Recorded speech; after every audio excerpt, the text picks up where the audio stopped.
ఎవరైనా కొనుకుపాట్లు పడ్డట్టుగా నాకు కనిపిస్తే ఏమీ తప్పు లేదు. కొట్టటం, తిట్టటం ఏమీ లేదు. అక్షరాల ₹1000 ఫైన్ వాళ్ళకి.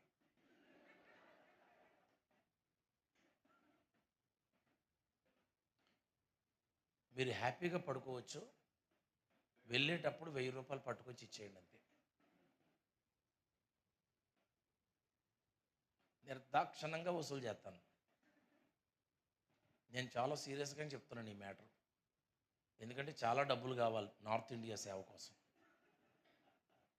అవునన్నా, నార్త్ ఇండియా సేవ కోసం చాలా డబ్బు కావాలి. కనుక ఎవరైనా నిద్రపోయినట్లుగా నాకు కనబడితే వారికి ₹1000 ఫైన్. ఇంక అనుమానం ఏమీ లేదండి. చాలా సీరియస్గానే చెప్పాను.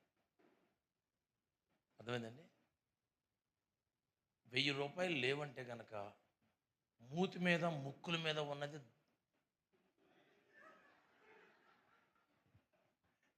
అందుకు కాబట్టి మీరు నిద్రపోకుండా చాలా శ్రద్ధగా వాక్యం వింటారు, ఫైన్ కడతారు. అది మీ ఇష్టం. దేవుడికి మహిమ కలుగును గాక. ఎవరైనా నిద్రపోతున్నట్లుగా పక్కన కనపడితే కనుక నాకు కొంచెం సిగ్నల్ ఇవ్వండి.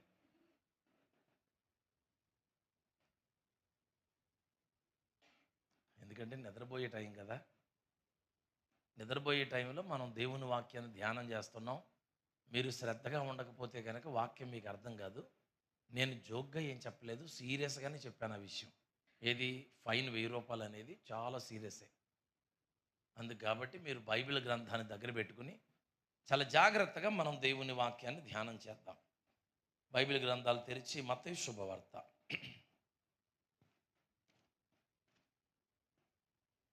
24వ అధ్యాయం. ఒక ప్రాముఖ్యమైనటువంటి విషయాన్ని నేను మీ ముందు పెట్టాలనుకుంటున్నాను ప్రియులారా. నేను చెప్తున్నటువంటి సంగతి అక్షరాల ఖచ్చితంగా జరుగుతున్నా, జరగబోతున్నా, ఇక మనం చూడబోతున్న విషయాలు నేను మీకు చెప్తాను. ఇవి నేను నిన్నటి దినాన్ని కూర్చుని మత్తయి శుభవార్త 24వ అధ్యాయం రాసుకురాలే. ఇది నేను రాసుకొచ్చింది కాదు. సాక్షాత్తు మహోన్నతుడైనటువంటి యేసుక్రీస్తు ప్రభువారు స్వయంగా మాట్లాడుతున్నటువంటి మాటలు. ఒలీవ కొండ మీద ఆయన కూర్చుని ఆయన మాట్లాడుతున్నాడు. ఇదే మత్తయి శుభవార్త 5, 6, 7 అధ్యాయాల్లో యేసు ప్రభువారు కొండ మీద కూర్చుని 3 అధ్యాయాలు చాలా సుదీర్ఘమైన ప్రసంగాన్ని ప్రభు చేశాడు. ఈ మత్తయి శుభవార్త 5, 6, 7 అధ్యాయాలు దేవుని రాజ్యాంగం అని పిలుస్తాం. దేవుని పిల్లల రాజ్యాంగం అది. అంటే భారత రాజ్యాంగం ప్రకారంగా మనము భారతదేశంలో ఉన్న వాళ్ళం ఎలాగైతే నడుచుకుంటున్నామో, క్రైస్తవుడు క్రీస్తుని కలిగిన వారు నడుచుకోవలసిన విధి విధానాలన్నీ కూడా మొత్తం A to Z, ఎలా ప్రార్థన చేయాలో, ఎలా నడవాలో, ఎలా జీవించాలో, ఎలా చూడాలో, ఎలా ఉండాలో, సమస్త విషయాలు మన దైనందిక జీవితంలో ఉండవలసిన విషయాలన్నీ కూడా మత్తయి 5, 6, 7 అధ్యాయాల్లో యేసు ప్రభు చాలా స్పష్టంగా బోధించాడు. రాజ్యాంగం ఇక్కడ భూమి మీద ఉంది, కానీ రాజ్యం మాత్రం పరలోకంలో ఉంది. Praise the lord. ఈ రాజ్యాంగం ప్రకారంగా జీవించిన వారే రేపు పరలోక రాజ్యంలో వెళ్తారు. మనం ఈ భూమి మీద రాజ్యాంగం ప్రకారంగా నడుచుకుంటూ ఈ భూమి మీద బ్రతుకుతాం. కానీ ఇక్కడ విచిత్రం ఏంటంటే రాజ్యాంగం ముందే నడుచుకోవాలి, తర్వాత రాజ్యం ఉంది మనకి. ఇది దేవుని బిడ్డల రాజ్యాంగం అంటాం. 5, 6, 7 అధ్యాయాలు. కాబట్టి తప్పకుండా ఈ 3 అధ్యాయాలని ప్రతి క్రైస్తవుడు చాలా క్షుణ్ణంగా చదివి ధ్యానం చేయాలి. నెక్స్ట్, ఈ 24వ అధ్యాయంలో యేసు ప్రభు వారు చాలా సుదీర్ఘమైనటువంటి ప్రసంగాన్ని చేశాడు. మనం చాలా జాగ్రత్తగా ఆలోచించేద్దాం. యేసు ప్రభు వారు దేవాలయము నుండి బయలుదేరి వెళుచున్నప్పుడు యేసు ప్రభు శిష్యులటండి ఆ దేవాలయపు కట్టడాలు యేసు ప్రభువుకు చూపించి ఆ దేవాలయాన్ని గురించి చాలా చక్కగా వర్ణిస్తున్నారట. ఆ దేవాలయం కట్టినటువంటి వైభవం దానిని గురించి మాట్లాడుతుంటే అప్పుడు ప్రభువారు అన్నారు, ఈ దేవాలయము రాయి మీద రాయి ఉండకుండా పడగొట్టబడే కాలం ఒకటి వస్తుంది.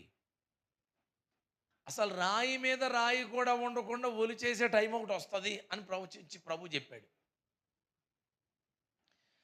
అప్పుడు ఆ మొదటి శతాబ్దంలో ప్రారంభంలో యేసయ్య చెప్పినటువంటి మాట 70వ సంవత్సరం వచ్చిన తర్వాత టైటస్ చక్రవర్తి కాలంలో అది నెరవేరింది. అప్పుడు మందిరము అగ్ని చేత కాల్చబడిపోయింది, కూల్చబడిపోయింది. మరి రాయి మీద రాయి ఏమైందంటే, వినండి, ఆ మందిరము గోడను బంగారముతో పోతబట్టినట్లుగా మనకి బైబిల్లో ఉంటుంది. మందిరపు గోడలన్నీ దేంతో పోత పెట్టారు? బంగారముతో పోత పెట్టారు. ఇప్పుడు అగ్నితో కాల్చివేసినప్పుడటండి ఈ బంగారము కరిగిపోయి రాళ్ల సందుల్లోనికి వెళ్ళిపోయిందట. బంగారం ఎక్కడికి వెళ్ళింది? ఈ రోమా సైనికులు ఆ బంగారాన్ని వెతుక్కోవడానికి రాయి మీద రాయి ఒలిచేయవలసి వచ్చిందండి అప్పుడు. ఎందుకంటే రాళ్ల సందుల్లో పెద్ద పెద్ద బండరాళ్ళు కదా, ఈ రాళ్ల సందుల్లోకి వెళ్ళిపోయింది ఆ బంగారం కరిగిపోయి. ఇప్పుడు ఆ సందుల్లో ఉన్న బంగారం తీయాలంటే ఖచ్చితంగా రాళ్లను ఒలిచేయాలి. ఇప్పుడు యేసయ్య చెప్పిన మాట ఖచ్చితంగా నెరవేరిపోయింది. రాళ్లను ఒలిచి ఆ బంగారాన్ని తీసేసుకున్నారు. ప్రభువు ఈ మాట చెప్పిన తర్వాత ఇక క్రిందకు వచ్చిన తర్వాత 3వ వచనంలో వాళ్ళు ప్రభువుని ఏమడిగారు చూడండి. ఆయన ఒలీవ కొండ మీద కూర్చుండి ఉన్నప్పుడు శిష్యులు ఆయన యుద్ధకు ఏకాంతముగా వచ్చి, చాలా జాగ్రత్తగా ఈ మాటలను పరిశీలన చేద్దాం. అందరూ బైబిల్లో ఉన్న వాళ్ళు చూడండి, బైబిల్ లేనివారు నా వైపు చూడండి. శిష్యులు ఏకాంతముగా ఆయన యుద్ధకు వచ్చి, ఇవి ఎప్పుడు జరుగును? ప్రశ్న చదవండి అక్కడ. ఇవి ఎప్పుడు జరుగును? నీ రాకడకును ఈ యుగ సమాప్తికిని. అందరూ చదవండి. నీ రాకడకును ఈ యుగ సమాప్తికిని మాతో దేవునికి స్తోత్రాలు. యేసుప్రభు శిష్యులు యేసుప్రభును ఒక ప్రశ్న అడిగారు. ప్రభువా, నీ రాకడకును ఈ యుగానికి సమాప్తం అయ్యే సూచనలు ఏంటో మాకు చెప్పు అన్నారు. ఏమడిగారు యేసయ్యని వాళ్ళు? నీ రాకడకు, ఇప్పుడు మేము బ్రతుకుతున్నటువంటి ఈ యుగానికి ముగింపు సూచనలు మాకు చెప్పండి అని అడిగారు యేసు ప్రభుని. అప్పుడు ఆ తర్వాత 4వ వచనం నుండి యేసు ప్రభు వారు ఆయన రాకడకు అనగా 2వ రాకడకు, ప్రభువు రాబోతున్నటువంటి కాలానికి, ఇప్పుడు ఈ యుగానికి ముగింపు ఎప్పుడో ఆ సూచనలు ఏంటో సూచనలు ప్రభు చెప్తున్నాడండి. ఇది సాక్షాత్తు యేసయ్య చెప్తున్నటువంటి మాట. చాలామంది ప్రతి విషయాన్ని చాలా సీరియస్గా ఆలోచిస్తాం, చాలా సీరియస్గా వింటాం. కానీ యేసయ్య 2వ రాకడలో ప్రభు త్వరగా రాబోతున్నాడు అనేటువంటి విషయాన్ని మాత్రం అంత సీరియస్గా ఆలోచించేయట్లే. ఇప్పుడు నేను మీ అందరితోటి రేపొద్దుట మన సీఎం గారు రేవంత్ రెడ్డి గారు మన దగ్గరికి వచ్చి, మీ అందరికీ స్థలాలు ఎక్కడిస్తున్నారో, పొలాలు ఎక్కడిస్తున్నారో, మీ అందరికీ రాయితీలు ఏమిస్తున్నారు అనేది చెప్పబోతున్నారు. రేపు సీఎం గారు మన మధ్యలోకి రాబోతున్నారు రేపు సాయంకాలం కోటానికి అని పాస్టర్ గారు అనౌన్స్ చేశారనుకోండి, అసలు మీరు ఎవరికి చెప్పరండి. ఇంటికి వెళ్ళి ఎవరికి చెప్పరు, మళ్ళీ మీరే వస్తారా? అంటే ఈరోజు మీరు ఓ 100 మంది వచ్చామనుకోండి ఇక్కడికి ఉదాహరణకి. ఈ 100 మందితో పాస్టర్ గారు ఏం చెప్పారంటే, రేపు సీఎం గారు మన మధ్యలోనికి రాబోతున్నారు, ఎవరెవరికి ఇల్లు ఇస్తారో, ఎవరెవరికి పట్టాలు ఇస్తారో, ఎవరెవరికి ఏమి ఇస్తారో చెప్పబోతున్నారు, రేపు రాత్రి సీఎం గారు మన మధ్యకు వస్తున్నారు అని చెప్పారు. మీరు ఇంటికి వెళ్ళి ఏం చేస్తారండి? చెప్పాలా? అందరికి ఏం చెప్తారు? కొంతమంది ఏమనుకుంటారంటే, మనం సైలెంట్గా ఉంటే తర్వాత మాట ఆయనే చెప్పుకెళ్ళిపోతాడు కదా, ఎందుకు మనకెంత కష్టం, ఎందుకు మనకెంత శ్రమ మాట మాటికి చెప్పడం. ఆయన అడుగుతున్నప్పుడు మనం అలా చూస్తూ సైలెంట్గా ఉన్నాం అనుకోండి, సత్తడేడు చెప్పకుండా ఆ తర్వాత మాట ఆయనే చెప్పుకుని ముందుకెళ్ళిపోతాడు కదా అనుకునే తెలివి కలిగిన వాళ్ళు ఉంటారన్న సంగతి నాకు తెలుసు. హల్లెలూయా, హల్లెలూయా. మీరు కూడా మాట్లాడండి ఆ విషయాన్ని. ఇప్పుడు మీరు విన్న తర్వాత ఇంటికి వెళ్ళిన తర్వాత రేపు సీఎం గారు రాబోతున్నారు, రేపు సీఎం గారు రాబోతున్నారు అన్న మాట చెప్తారా చెప్పరా? చెప్తారా చెప్పరా? రేపు సీఎం గారు వస్తారా రారో పక్కన పెట్టండి విషయం. ఏదైనా మీటింగ్ ఉంటే ఆయన ఆగిపోవచ్చు, అది నమ్మలేం. కానీ ఒకటి మాత్రం ఖచ్చితంగా నమ్మాలి, యేసయ్య త్వరగా రాబోతున్నాడు. ఇందులో అనుమానమేమి. నిజంగా మనం ఈ మాటను నమ్మితే అసలు మనం ఎవ్వరికి చెప్పకుండా ఉండగలమండి? సైలెంట్ అయిపోయారు. ఇప్పుడు ఎప్పుడైనా ఎవరికైనా చెప్పామా, అమ్మ యేసయ్య చాలా త్వరగా రాబోతున్నాడు, ఆయన చెప్పిన సూచనలన్నీ నెరవేరుతున్నాయని ఎప్పుడైనా ఎవరి దగ్గరైనా మాట్లాడామా? మా చిన్నప్పటి నుంచి చెప్తూ ఉంటారండి ఇవన్నీ కూడా. ఈ కామనే, యేసయ్య త్వరగా వస్తున్నాడని పాటలు కామనే, చెప్పటం కామనే. ప్రియులారు వినండి, ఇప్పటి వరకు యేసయ్య వస్తున్నాడని మనం విన్నది వేరు, ఇక నుంచి మనం వింటున్నది వేరు. కారణం ఏంటంటే యేసుక్రీస్తు ప్రభువారు రాబోతున్నాడు. దానికి సూచనలు యేసయ్య ఏదైతే చెప్పాడో స్పష్టంగా అవే సూచనలు ఇప్పుడు మనకి కనబడుతున్నాయి. కాదు అని ఎవరైనా అనగలరా? ఆయన ఏం చెప్పాడంటే మొదటి సూచన 4వ వచనం మొదటి సూచన ఏం చెప్పాడంటే, ఎవడును మిమ్మును మోసపరచకుండా జాగ్రత్తగా చూసుకోండి. అంటే దేవుని యొక్క రాకడకు మొదటి సూచన ఏంటంటే మీరు మోసపోతారు, సంఘం మోసపోతుంది. ఈరోజు సార్వత్రిక సంఘం కూడా ఏం చేయబడుతుందో తెలుసండి? మోసం చేయబడుతుంది. అదేంటండి, సంఘం ఎలా మోసం చేయబడుతుందండి? సంఘం ఎలా మోసం చేయబడుతుందండి? మేము ఎలా మోసం చేయబడుతాం? అవును, సంఘము మోసం చేయబడుతుంది. సార్వత్రిక సంఘము మోసం చేయబడుతుంది. ఎలా మోసం చేయబడుతుంది? దేవుని యొక్క రాకడకు మొదటి సూచన ఏంటంటే దేవుని పిల్లలు మోసం చేయబడతారు. అసలు సాతానుడి యొక్క మొదటి అస్త్రం ఏంటంటే మోసం చేయడమే. ఇప్పుడు మొట్టమొదటిగా ఏదైనా తోటలోనికి వాడు ప్రవేశించినప్పుడు వాడు ఉపయోగించిన మొదటి ఆయుధం ఏంటి చెప్పండి? అవ్వమ్మని ఆదాముని ఏం చేశాడు? మోసం చేశాడు. అంటే దేవుని పిల్లల్ని మోసం చేస్తే చాలా త్వరగా పడిపోతారు కాబట్టి వాడు మొదట అది ఉపయోగించి వాడు మోసం చేసి ఏం చేశాడు తెలుసండి? దేవుని మహిమను పోగొట్టుకునేటట్టుగా, దేవుని మహిమలో నుంచి బయటపడిపోయేటట్లుగా ఆయన మహిమను పోగొట్టుకునేటట్టుగా చేశాడు సైతానుడు. అంతేనా? మోసం చేసి ఏం చేశాడు? ఏదైనా తోటలో దేవుని మహిమను పోగొట్టుకునేటట్టు చేశాడు. సేమ్ అదే ఆయుధాన్ని ఇప్పుడు కూడా వాడు ఉపయోగిస్తున్నాడు. అప్పుడైతే దేవుని మహిమను పోగొట్టుకునేటట్టు చేశాడు కదా, ఇప్పుడు చేసేది కూడా శాశ్వతముగా దేవుని మహిమ నిలిచి ఉండే స్థలాన్ని శాశ్వతముగా మనం పోగొట్టుకోవాలని ఇప్పుడు సంఘాన్ని వాడు మోసం చేస్తున్నాడు. చెవులు కలిగిన వాడు ఆత్మ చెప్పుచున్న మాట చెవులు కలిగిన వాడు వినుగాక. దేవునికి స్తోత్రము, హల్లెలూయా.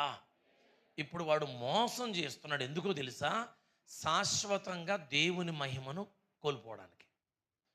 ఆదాము దేవుని మహిమను కోల్పోయాడు కనుకనే ఆ మహిమను మరలా తిరిగి ఇవ్వడానికి, నా పిల్లలు యుగయుగాలు నాతో కలిసి జీవించడానికి, నా పోలికలో చేయబడిన నా పిల్లలు యుగయుగాలు నాతో కలిసి జీవించాలనే దేవుడే యేసుక్రీస్తు నామధేయుడుగా ఈ లోకానికి వచ్చేసాడండి ఆయన. ఎందుకో తెలుసా? పోగొట్టుకున్న మహిమను మరలా పొందుకొని నిత్య మహిమలో మనం ఉండడానికే యేసయ్య ఈ లోకానికి వచ్చాడు. హల్లెలూయా. ఇప్పుడు మనం నిత్య మహిమను పోగొట్టుకోవాలని మళ్ళీ మోసమని ఆయుధాన్ని ఉపయోగించాడు సైతానుడు. అందుకే ప్రభు అన్నాడు, మీరు మోసపోకుండా చూసుకోండి. ఫస్ట్ ఇప్పుడు నేనేమన్నానంటే సంఘము, సార్వత్రిక సంఘము పక్కా భయంకరంగా మోసం చేయబడుతుంది. ఎలా మోసం చేయబడుతుంది బ్రదర్ అని అంటే చెప్తాను, వినండి, జాగ్రత్తగా ఆలకించండి. ఇక్కడి నుంచి నేను పైకి అక్కడికి వెళ్ళాను అనుకోండి, రోడ్డు మీదకి, సికింద్రాబాద్ వెళ్ళాలంటే నేను ఎటు వెళ్ళాలి? కుడివైపుకి వెళ్ళాలి, రైట్ సైడ్కి వెళ్ళాలి, అంతేనండి. పటాన్చెరు వెళ్ళాలనుకోండి, ఎటు వెళ్ళాలి? ఈ లెఫ్ట్ సైడ్కి వెళ్ళిపోతే నేను పటాన్చెరు వెళ్ళిపోతాను, మియాపూర్ పటాన్చెరు ఇలా వెళ్ళిపోతాను. నేను స్టేషన్కి వెళ్ళాలంటే మాత్రం చెప్పాలా, కుడివైపుకి వెళ్ళాలి. సరే, నాకు తెలియదు రూటు.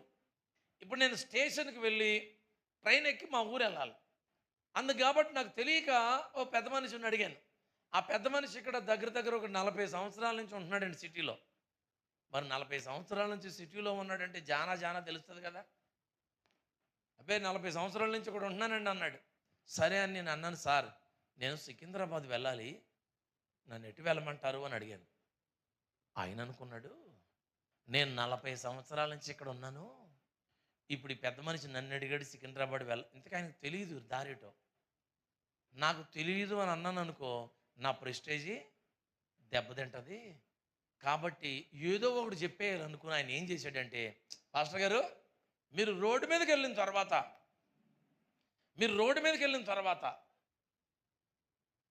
ఎడం పక్కకు తిరిగి తిన్నంగా వెళ్ళిపోయి నీకు ఎవరిని అడగండి, ఇంకా అన్నాడండి. మరి 40 సంవత్సరాలు సీనియారిటీ కలిగిన పెద్ద అస్సలు తడుముకోకుండా రోడ్డు మీదకి వెళ్ళి ఎడమవైపు తిరిగి తిన్నంగా వెళ్ళిపోయి నీకు ఎవరిని అడగండి అన్నాడంటే అసలు నాకు అనుమానం వస్తుందా? పోనీ ఏమన్నా తడబడుతున్నాడు అనుకోండి, నిజం తడబడుతున్నాడు, ఇంకొకరిని అడుగుదాం అనుకుని పైకి వెళ్ళి ఇంకొకరిని అడుగుతా. అస్సలు తడబడకుండా పక్కాగా చెప్పేయాడు. ఇక నేనేం చేశానంటే రోడ్డు మీదకి వెళ్ళి ఆటో మాట్లాడి ఎక్కేసి కూర్చుని బయటికి చూడట్లేదు, ఇంకా ఫోన్ చూసుకుంటున్నాను. ఒక గంట సేపు టైం పడద్ది స్టేషన్కి వెళ్ళడానికి, ఒక గంటన్నర పడద్దు అనుకుని ఫోన్ చూసుకుంటున్నాను. ఈ లోపల గంటన్నరకి పటాన్చెరు వెళ్ళిపోయానండి. పటాన్చెరు వెళ్ళిపోయి చూసుకుంటే సికింద్రాబాద్ ఏం కనపడతలే, స్టేషన్ కనపడతలేదు. స్టేషన్ కనపడపోయేసరికి నా బండి ఆపి చూసుకుంటే ఇదంతా ఇది ఏంటి సార్, ఏ ఊరు సార్ అంటే ఇది పటాన్చెరు. సికింద్రాబాద్ ఎక్కడంటే ఇలా వచ్చారు ఎందుకండి, మీరు అలాగే వెళ్ళాలన్నారు. ఇంకో గంటన్నరలో నా ట్రైన్ ఉంది. ఇక్కడి నుంచి నేను గంటన్నర వెళ్ళిపోయానండి పటాన్చెరు. సరే, ఇంక పటాన్చెరు వెళ్ళిపోయాను కదా, ఇక్కడ సెటిల్ అయిపోదామని అనుకుంటానా? సచ్చినట్టుగా నేను మళ్ళీ ఎక్కడికి వెళ్ళాలి? ఇప్పుడు గంటన్నరలో వెళ్తేనే నా ట్రైన్ దొరుకుతుంది నాకు. బాగా వినండి, ఇప్పుడు నేను సికింద్రాబాద్ వెళ్ళాలంటే ఎంత టైం పడుతుంది నాకు? ఇక్కడ గంటన్నర ఏమో, ఇక్కడి నుంచి స్టేషన్కి గంటన్నర, అంటే 3 గంటలు కావాలి. నాకు ట్రైన్ ఏమో గంటన్నరలోనే ఉంది. ఇప్పుడు ఆ మనిషి నన్ను ఏం చేశాడండి? కొట్టలేదు, తిట్టలేదు, నన్ను ఏమనలేదు. ఆయన ప్రెస్టేజ్ నిలబెట్టుకోవడానికి నేను ఎక్కడికి నడవాలో అక్కడ కాకుండా నాకు అక్కర్లేని స్థలానికి నడిపించాడు. దాన్ని ఇప్పుడు మీరేమన్నారు అందరు కలిపి? ఇప్పుడు సంఘం ఎలా మోసం చేయబడుతుందో చెప్తున్నాను, వినండి. యోహాను 3:16 చదవండి ఒక్కసారి. యోహాను శుభవార్త 3:16. అంత తొందరపడకండి, మనస్సు పెట్టి చదవండి. అక్కడ దేవుడు లోకమును ఎంతో కాగా ఆయన తన అద్వితీయ కుమారునిగా పుట్టిన వాని యందు విశ్వాసముంచు ప్రతివాడు నశింపక స్వస్థపరచబడినట్లు ఆయన అనుగ్రహించబడెను. స్వస్థపరచబడినట్లు ఆయన అనుగ్రహించబడెను. నాకు నచ్చలేదన్నమాట. అనుకున్నవన్నీ జరుగునట్లు ఆయన అనుగ్రహించబడెను. అద్భుతాలు జరుగునట్లు ఆయన అనుగ్రహించబడెను. మనం కోరుకున్న కోరికలన్నీ నెరవేర్చబడినట్లు ఆయన అనుగ్రహించబడెను. అలాగుంటే కరెక్ట్గా ఉంటుంది ఈ కాలానికి వచనం. సమజ్ గయా? దిమాగ్ ఖరాబ్ గయా?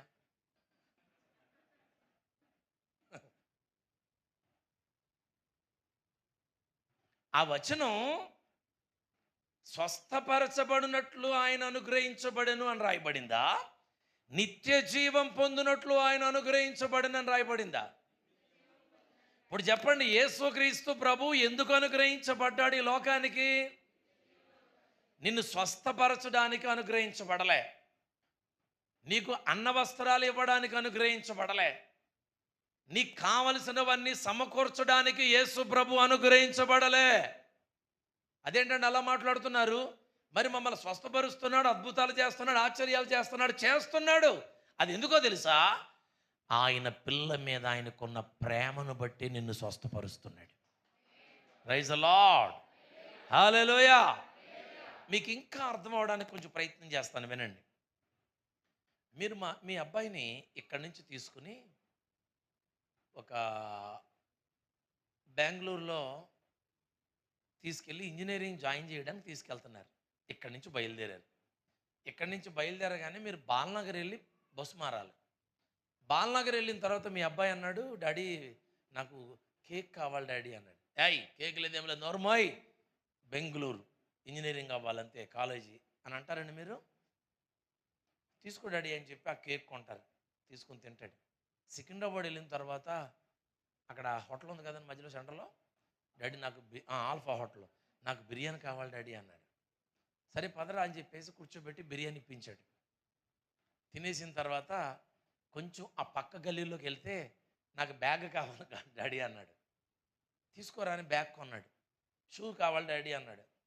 కొనుక్కోరా అని షూ కొన్నాడు. అడిగినవన్నీ కొని పెడుతున్నాడు. వెళ్ళిపోయి ట్రైన్ ఎక్కించేసి తీసుకెళ్ళి అక్కడ అప్పచెప్తాడు. అలా కాకుండా వీడు ఆల్ఫా హోటల్లోకి వెళ్ళి బిర్యానీ తినేసేసి, డాడీ బిర్యానీ సూపర్గా ఉంది డాడీ, ఇక నా బ్రతుకంతా ఇక్కడే ఉంటాను డాడీ అని అన్నాడు అనుకోండి, మీరు ఏమంటారండి? టపాలను ఒక్కటి అందుకుని, నీకు బిర్యానీ బాగుంటే తినరా, కానీ పదా నువ్వు బెంగళూరులోకి వెళ్ళాలి, కాలేజీలోకి వెళ్ళాలి, నువ్వు ఇంజనీర్ అవ్వాలి. అసలు ఇంటి దగ్గర నుంచి చెయ్యి పట్టుకుని బయలుదేరింది దేనికోసం?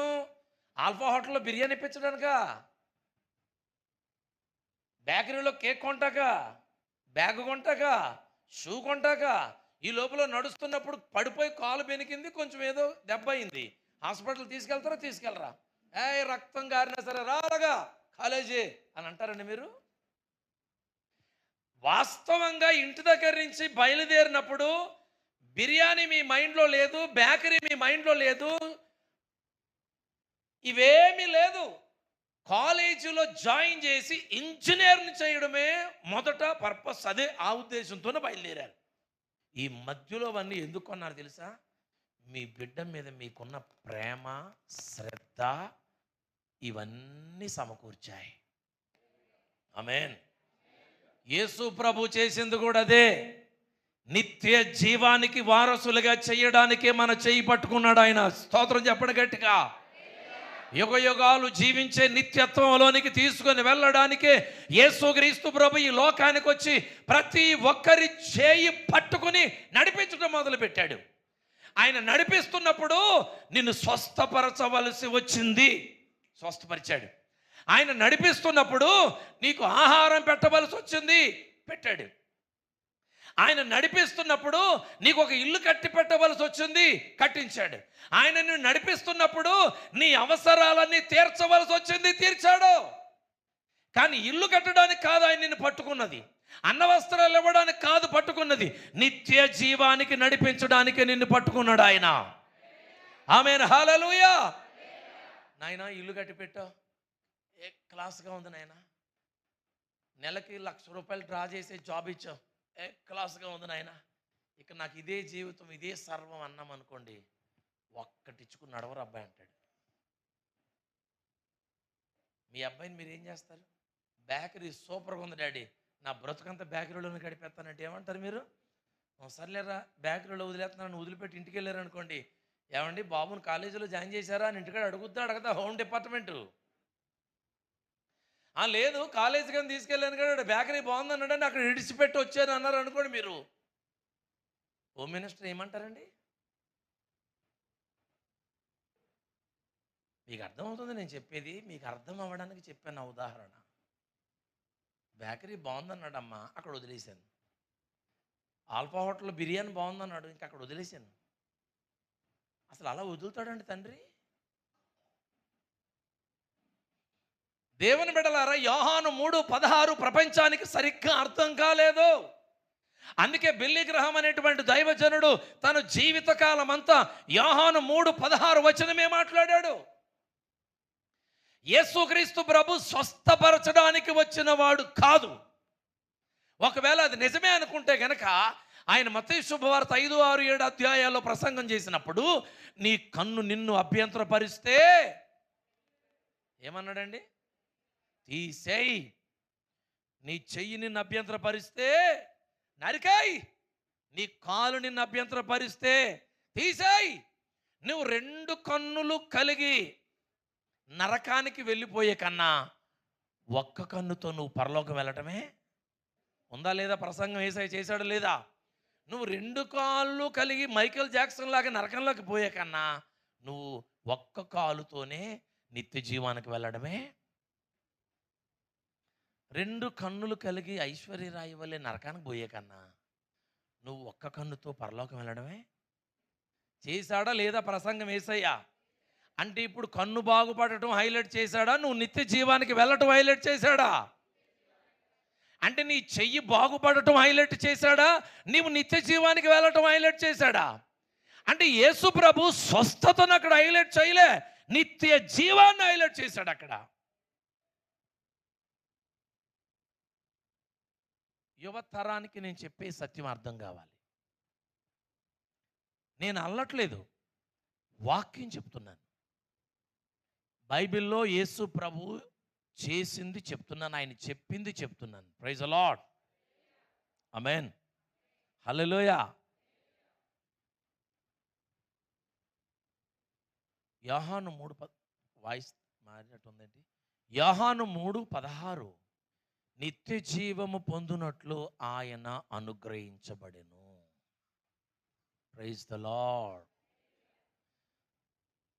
సువార్త ఏమని ప్రకటిస్తున్నామంటే, అప్పులు తీరాలా? యేసు నమ్మండి. ప్రమోషన్ కావాలా? యేసు నమ్మండి. సంతానం కావాలా? యేసు నమ్మండి. ఒకవేళ సంతానం కొరకే యేసయ్య అయితే, అప్పులు తీరి ఐశ్వర్యవంతులు అవ్వడానికి యేసయ్య అయితే, మన దేశంలో బిగ్ బాసులు ఉన్నారండి. ఇది అంబానీ ఫ్యామిలీ. మనం అందరం కలిసి అమ్మేస్తే అరగంటలో కొనేస్తారు దేశాన్ని. అవునా కదా? అసలు భూమి మీద వాళ్ళ అమ్మందంటూ ఏమీ లేదు. బిగ్ బాసులు, సంపన్నులు. వాళ్లకు యేసయ్య తెలుసండి. మరి యేసయ్య తెలియకుండా సంపన్నులు ఎలాగయ్యారు? అంటే సంపన్నులు అవ్వాలంటే యేసయ్యతో పని లేదు. యేసయ్యతో పని లేదు. ఎందుకంటే యేసయ్యతో పని లేని వాళ్ళు కూడా సంపన్నులయ్యారు. అవునా కదా? అసలు యేసు అంటే తెలియని వాళ్ళు పెద్ద పేరు ప్రఖ్యాతులు పదవులు సంపాదించారు. రైట్. సంతానం లేదా? అయితే యేసయ్య దగ్గరికి రండి. ఇదే విడుదల రాత్రి. బాగానే ఉంది అనౌన్స్మెంటు. నందమూరి తారక రామారావు గారికి పిల్లలు ఎంతమంది అండి? 11 మంది. ఆ పిల్లలకి పిల్లలు సీమల పుట్టలాగా ఉన్నారు, ఒక మాటలో చెప్పాలంటే. ఏమండి? సంతానం తక్కువ ఆయనకి. మరి ఆయనకి యేసుప్రభు తెలుసండి. మరి యేసుప్రభు తెలియకుండా చీమల పుట్ట లాంటి సంతానం ఎక్కడి నుంచి వచ్చిందండి? అంటే సంతానం కొరకు యేసుని నమ్మాలి అనేది కూడా తప్పు. హలో, కాస్త మైండ్లో దాచవలసిన విషయాలే చెప్తున్నాను నేను. గుడ్డితనంగా వెళ్ళిపోకండి. వెళ్ళినంతకాలం వెళ్ళిపోయాం చాలు.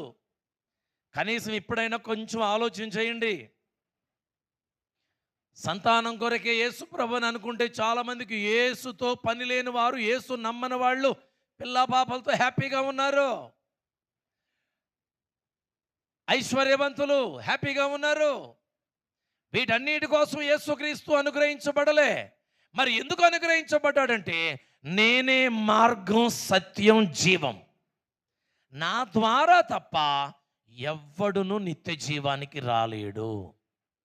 నిత్యత్వం అనేది ఒకటి ఉంది మానవునికి.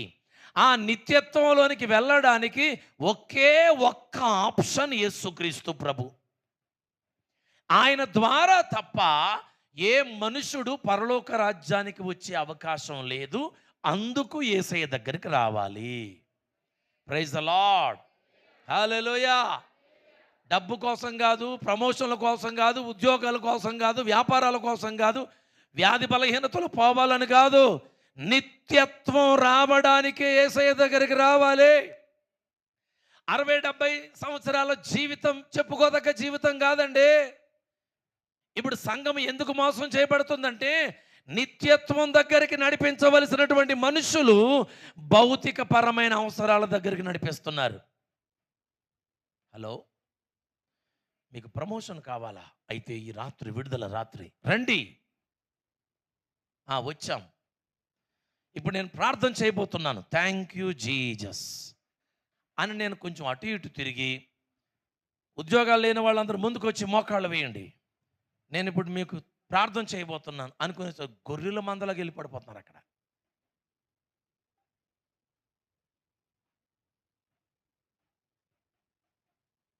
అంటే నేనున్నది ఈ 70-80 సంవత్సరాల భౌతిక జీవితంలో మీకు కావలసిన వాటిని అన్నిటి దగ్గరికి నడిపించడానికా?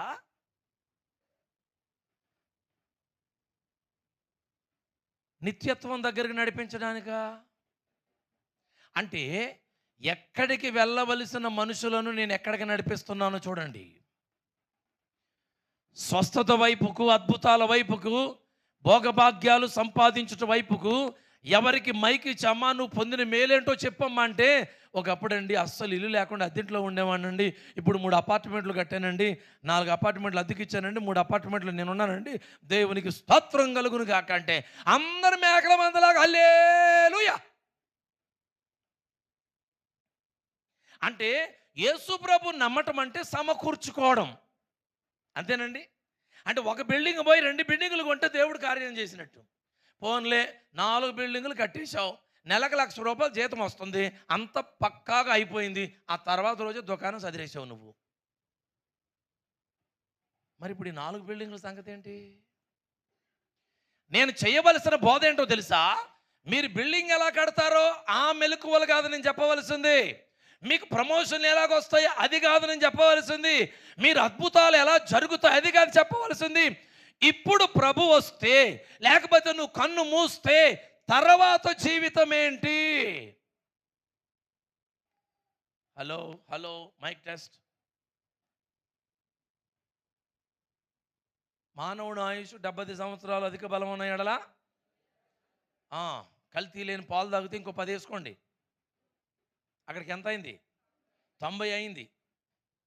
ఎరువులు పురుగు మందులు వేయని కూరగాయలు తింటూ మెయింటెనెన్స్ చేసామనుకోండి, ఇంకో 10 వేసుకోండి పోని. ఎక్కడ ఎంత అయింది? 100 అయింది. ఇక బయటకు తిరగకుండా అటు ఇటు పోకుండా జాగ్రత్తగా కావలసినంత గాలి లోపలికి వచ్చేలాగా అన్ని ఏర్పాట్లు చేసుకుని గడిపామనుకోండి, ఇంకో 10 వేసుకోండి పోని. అక్కడికి ఎంత అయింది? 110. చీమ కూడా చావకుండా జాగ్రత్తగా నడుస్తూ గడిపామనుకోండి, పోనీ ఇంకో 10 వేసుకోండి. అక్కడికి ఎంత అయింది? 120 తర్వాత అయినా దుకాణం సదరాలా లేదా? నేను చెప్పేది ఏంటంటే, దుకాణం సదిరిన తర్వాత కథ ఏంటి? మానవుని జీవితంలో 2 ఖచ్చితంగా జరుగుతాయి. ఒకటి, అతడు దుకాణం సర్ది లోకాన్ని నుంచి విడిచిపోవటం అనేది పక్కా, దానికి టైం లేదు, చిన్న పెద్ద తేడా ఏమీ లేదు. రెండోది, ప్రభువు తిరిగి రాబోతున్నాడు. యోహాను శుభవార్త 14వ అధ్యాయం మొదటి 2-3 వచనాలు చదవండి ఒకసారి. చాలా ఎలర్ట్గా తీయాలి బైబిల్. అదిగో గ్రీన్ షర్ట్, నిద్రపోతున్నావు, కనీసం నీకు 500 అన్న ఇయ్యాలి ఫైను. చదవండి అమ్మా. మీ హృదయములను కలవరపడనీయకుడి, దేవుని యందు విశ్వాసం ఉంచుచున్నారు, నా యందుని విశ్వాసం ఉంచుడి అని బయట నిలబడుతున్నారు. వింటున్నారా మీరు? నా తండ్రి ఇంట ఆ మాటల మీద మీరు మనసు పెట్టాలి. అందరు నా వైపు చూడండి, అందరు ఇటు చూడాలి. అమ్మ చదివే వాళ్ళు ఒక్కలే బైబిల్ చూడండి, మిగతా వాళ్ళందరూ పైకి చూడండి. చదవండి అమ్మా. నా తండ్రి ఇంట అనేక నివాసములు కలవు, లేని ఎడల మీతో చెప్పుదును. ఏంటండి అది? మీకు స్థలము సిద్ధపరచ వెళ్ళుచున్నాను. నేను వెళ్ళి మీకు స్థలము సిద్ధపరచిన ఎడల నేనుండు స్థలములో మీరును ఉండులాగున నేను మరలా వచ్చి, చప్పలు కొట్టు నా మాటకి, నేను మరలా వచ్చి, ప్రైజ్ ద లార్డ్, హల్లెలూయా. వచ్చేవాడే చెప్తున్నాడు నేను మరలా వస్తాను అని. మరలా వచ్చి నా యొద్ద ఉండుటకు మిమ్మును తీసుకొని పోవుదును. ఇంతకన్నా క్లారిటీ ఏం కావాలండి అమ్మా చిట్టి తల్లి? నేను మరలా వచ్చి నేనుండు చోటున మీరు ఉండునట్లుగా మరలా వచ్చి నేను మిమ్మల్ని తీసుకొని పోవుదును. ఇప్పుడు నేను మీకు స్థలము సిద్ధపరచ వెళుచున్నాను. నేను ఉండే చోట మీకు కూడా ఒక స్థలాన్ని సిద్ధపరుస్తున్నాను. నేను మరలా వస్తున్నాను, మిమ్మల్ని తీసుకెళ్తాను నేను ఉండు చోటుకి. ఆయనండి నిజమైన నాయకుడు అంటే. ఇప్పుడు మన గల్లీకి నాయకుడు ఎవరైనా వచ్చారనుకోండి, సార్ నాకు ఇల్లు లేదు సార్ అని అన్నాం అనుకోండి, ఆయన ఏమంటాడంటే, నేను మాట్లాడతానమ్మా, పైకి మాట్లాడతానులే, నేను ఆఫీసర్తో మాట్లాడతాను, నీకు వచ్చేలా ఏర్పాటు చేస్తాను అనేసి వెళ్ళిపోతారు. కానీ అమ్మా నేను నీకు స్థలము సిద్ధపరచ వెళ్ళుచున్నాను, నేను మరలా వచ్చి నేనుండు ప్యాలెస్లో నీవును ఉండునట్లు, నేనుండు ప్యాలెస్లో మీరును ఉండునట్లు నేను మరలా వచ్చి నా యొద్ద ఉండుటకు మిమ్మల్ని తీసుకొని అని పలకగలిగిన దమ్ము ఏ నాయకుడికైనా ఉందా? నేను చెప్తున్న నాయకుడికి ఉంది. ఆయనే నజరేయుడైన యేసుక్రీస్తు. ప్రైజ్ ద లార్డ్, హల్లెలూయా. ఆయన మనకిచ్చిన ఉన్నతమైన నిరీక్షణ ఏంటో తెలుసా? ఆయన మరలా వచ్చి ఆయన ఉండు చోటుకి మనం తీసుకుని వెళ్తాడు. Praise the lord. ఈ 70-80 సంవత్సరాల కోసం భక్తి చెయ్యొద్దు. భూమి మీద బ్రతుకుతున్నంత కాలం తినడం కోసం, కట్టడం కోసం, ఉండడం కోసం ప్రయాసపడకండి. ప్రభు ముందే చెప్పాడు. ఫస్ట్ ఆయన రాగానే ఫస్ట్ మెసేజ్ ఏంటంటే, ఏమి తిందుమో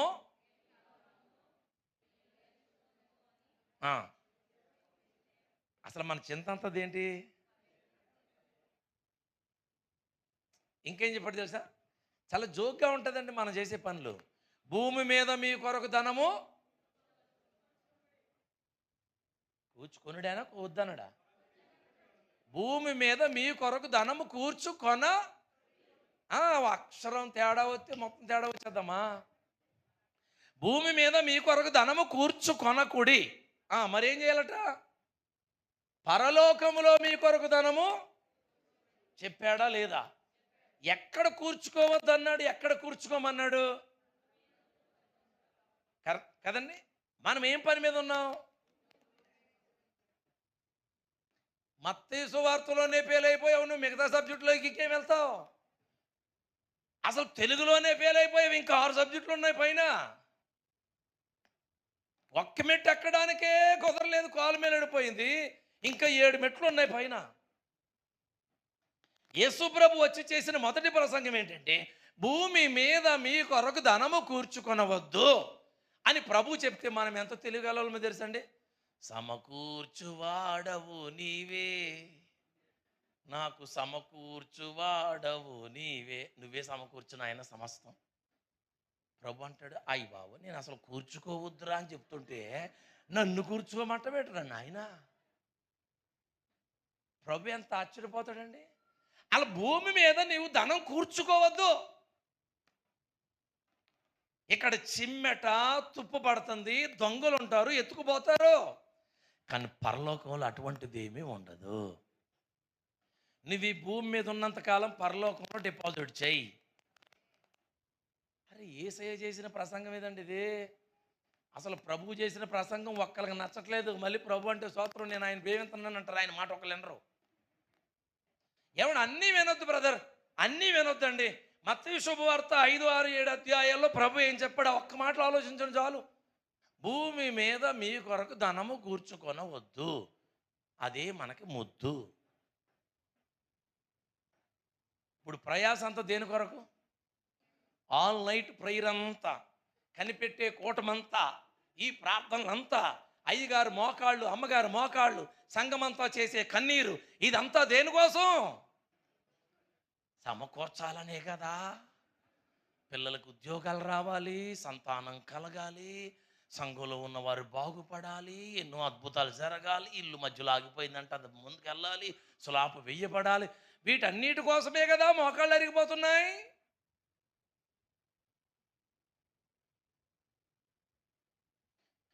భూమి మీద మీ కొరకు ధనము కూర్చుకోవద్దు, వద్దు వద్దు. అసలు దేవుడి దగ్గరికి ఎందుకు వచ్చారండి? కూర్చుకోవడానికే కదా. అప్పులైపోయి విషం దాగి చచ్చిపోదాం అనుకున్నానండి. ఎవరో చెప్పారండి కలవర్ టెంపుల్కి వెళ్ళి పేదం చేయించుకుంటే మొత్తం తిరగబడిపోద్ది అన్నారండి. ఒక్కసారి వెళ్ళి చూద్దాం కదా అని చెప్పేసి వెళ్ళానండి. వెళ్ళిన తర్వాత అండి ఒక్క 10,000 స్పాన్సర్ చేశానంటే మొత్తం చరిత్ర తిరగబడిపోద్ది అన్నారండి. అందుకని 10,000 స్పాన్సర్ చేశానండి, అంతేనండి, చరిత్ర మొత్తం మారిపోయిందండి. ఇక కల్వరి గిరిజేరు మనసా, ప్రతి వారం బతుకున్నంత కాలం మీరు ఆలోచించమని చెప్తున్నాను అంతే. నేను మీకు భూమి మీద మీరు ధనం కూర్చుకోవద్దు. అద్భుతాల వైపుకు, స్వస్థతల వైపుకు, భౌతిక పరమైనటువంటి అవసరాల వైపుకు దారి చూపించారు. అస్సలు దారి ఎక్కడికి చూపించాలి? నిత్య జీవానికి. నేను మరలా 3 గంటల ప్రయాణం చేసి వచ్చే లోపల నా ట్రైన్ వెళ్ళిపోయిందండి. నేను చెప్పిన ఉదాహరణలో నా ట్రైన్ వెళ్ళిపోయినా నేను బస్సుకి వెళ్ళొచ్చు, లేకపోతే తర్వాత రోజైనా వెళ్ళొచ్చు నా ప్రయాణం. కానీ నేను చెప్తున్నటువంటి ఈ ట్రైన్ వెళ్ళిపోతే మాత్రం ఇక మళ్ళీ అవకాశం లేదు. ఈ ట్రైన్కి నువ్వు ఎంత దూరం వెళ్ళిపోయావో తెలియక మోసం చేయబడి నిత్య జీవం వైపుకి నడిపించబడవలసిన నీవు అందనంత దూరం వెళ్ళిపోయావు. నీవు మరలా అక్కడి నుంచి గబగబా పరిగెత్తుకొచ్చే లోపల ఆ ట్రైన్ వచ్చేయచ్చు, దేవుని రాకడ జరిగిపోవచ్చు, నువ్వు అది కోల్పోవచ్చు. యేసయ్య చెప్పిన మొదటి సూచన ఏంటంటే సంఘం మోసం చేయబడుతుంది. నీ దైవజనుడు, నీ సేవకులు, సమాజంలో ఉన్న సేవకులు సంఘాన్ని ఎక్కడికి నడిపిస్తున్నారు? 70-80 సంవత్సరాల జీవితాన్ని మెరుగుపరుచుకోవడానికి మాత్రమే నడిపిస్తున్నారా, లేక నిత్యత్వం కోసం నిన్ను సిద్ధపరుస్తున్నారా?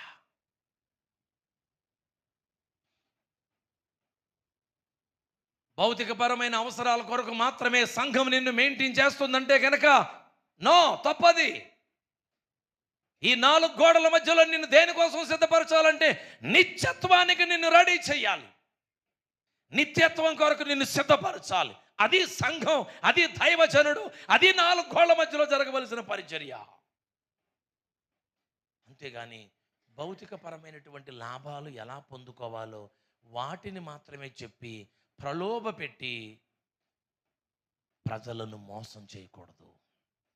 ఇలా మోసం చేయబడుతుంది సార్వత్రిక సంఘం అంటే. ఇది దేనికి సూచన చెప్పండి? ఇప్పుడు ప్రభువు రాకడకు సూచన. నెక్స్ట్ రెండోది ఏం చెప్తున్నాడు చూడండి ఆయన. అనేకులు నా పేరట వచ్చి నేనే క్రీస్తునని చెప్పి పలువురును మోసపరచెదరు. ఏం జరుగుద్దటండి? ఇంకోటి, అనేకులు నా పేరట వచ్చి నేనే క్రీస్తునని చెప్పి పలువురిని ఏం చేస్తారట అంటే దాని అర్థం ఏంటంటే ప్రియులారా, ప్రభువు పేరట వచ్చి నేనే క్రీస్తుని అంటే అసలు యేసు ప్రభు కూడా చేయడంత బడాయి.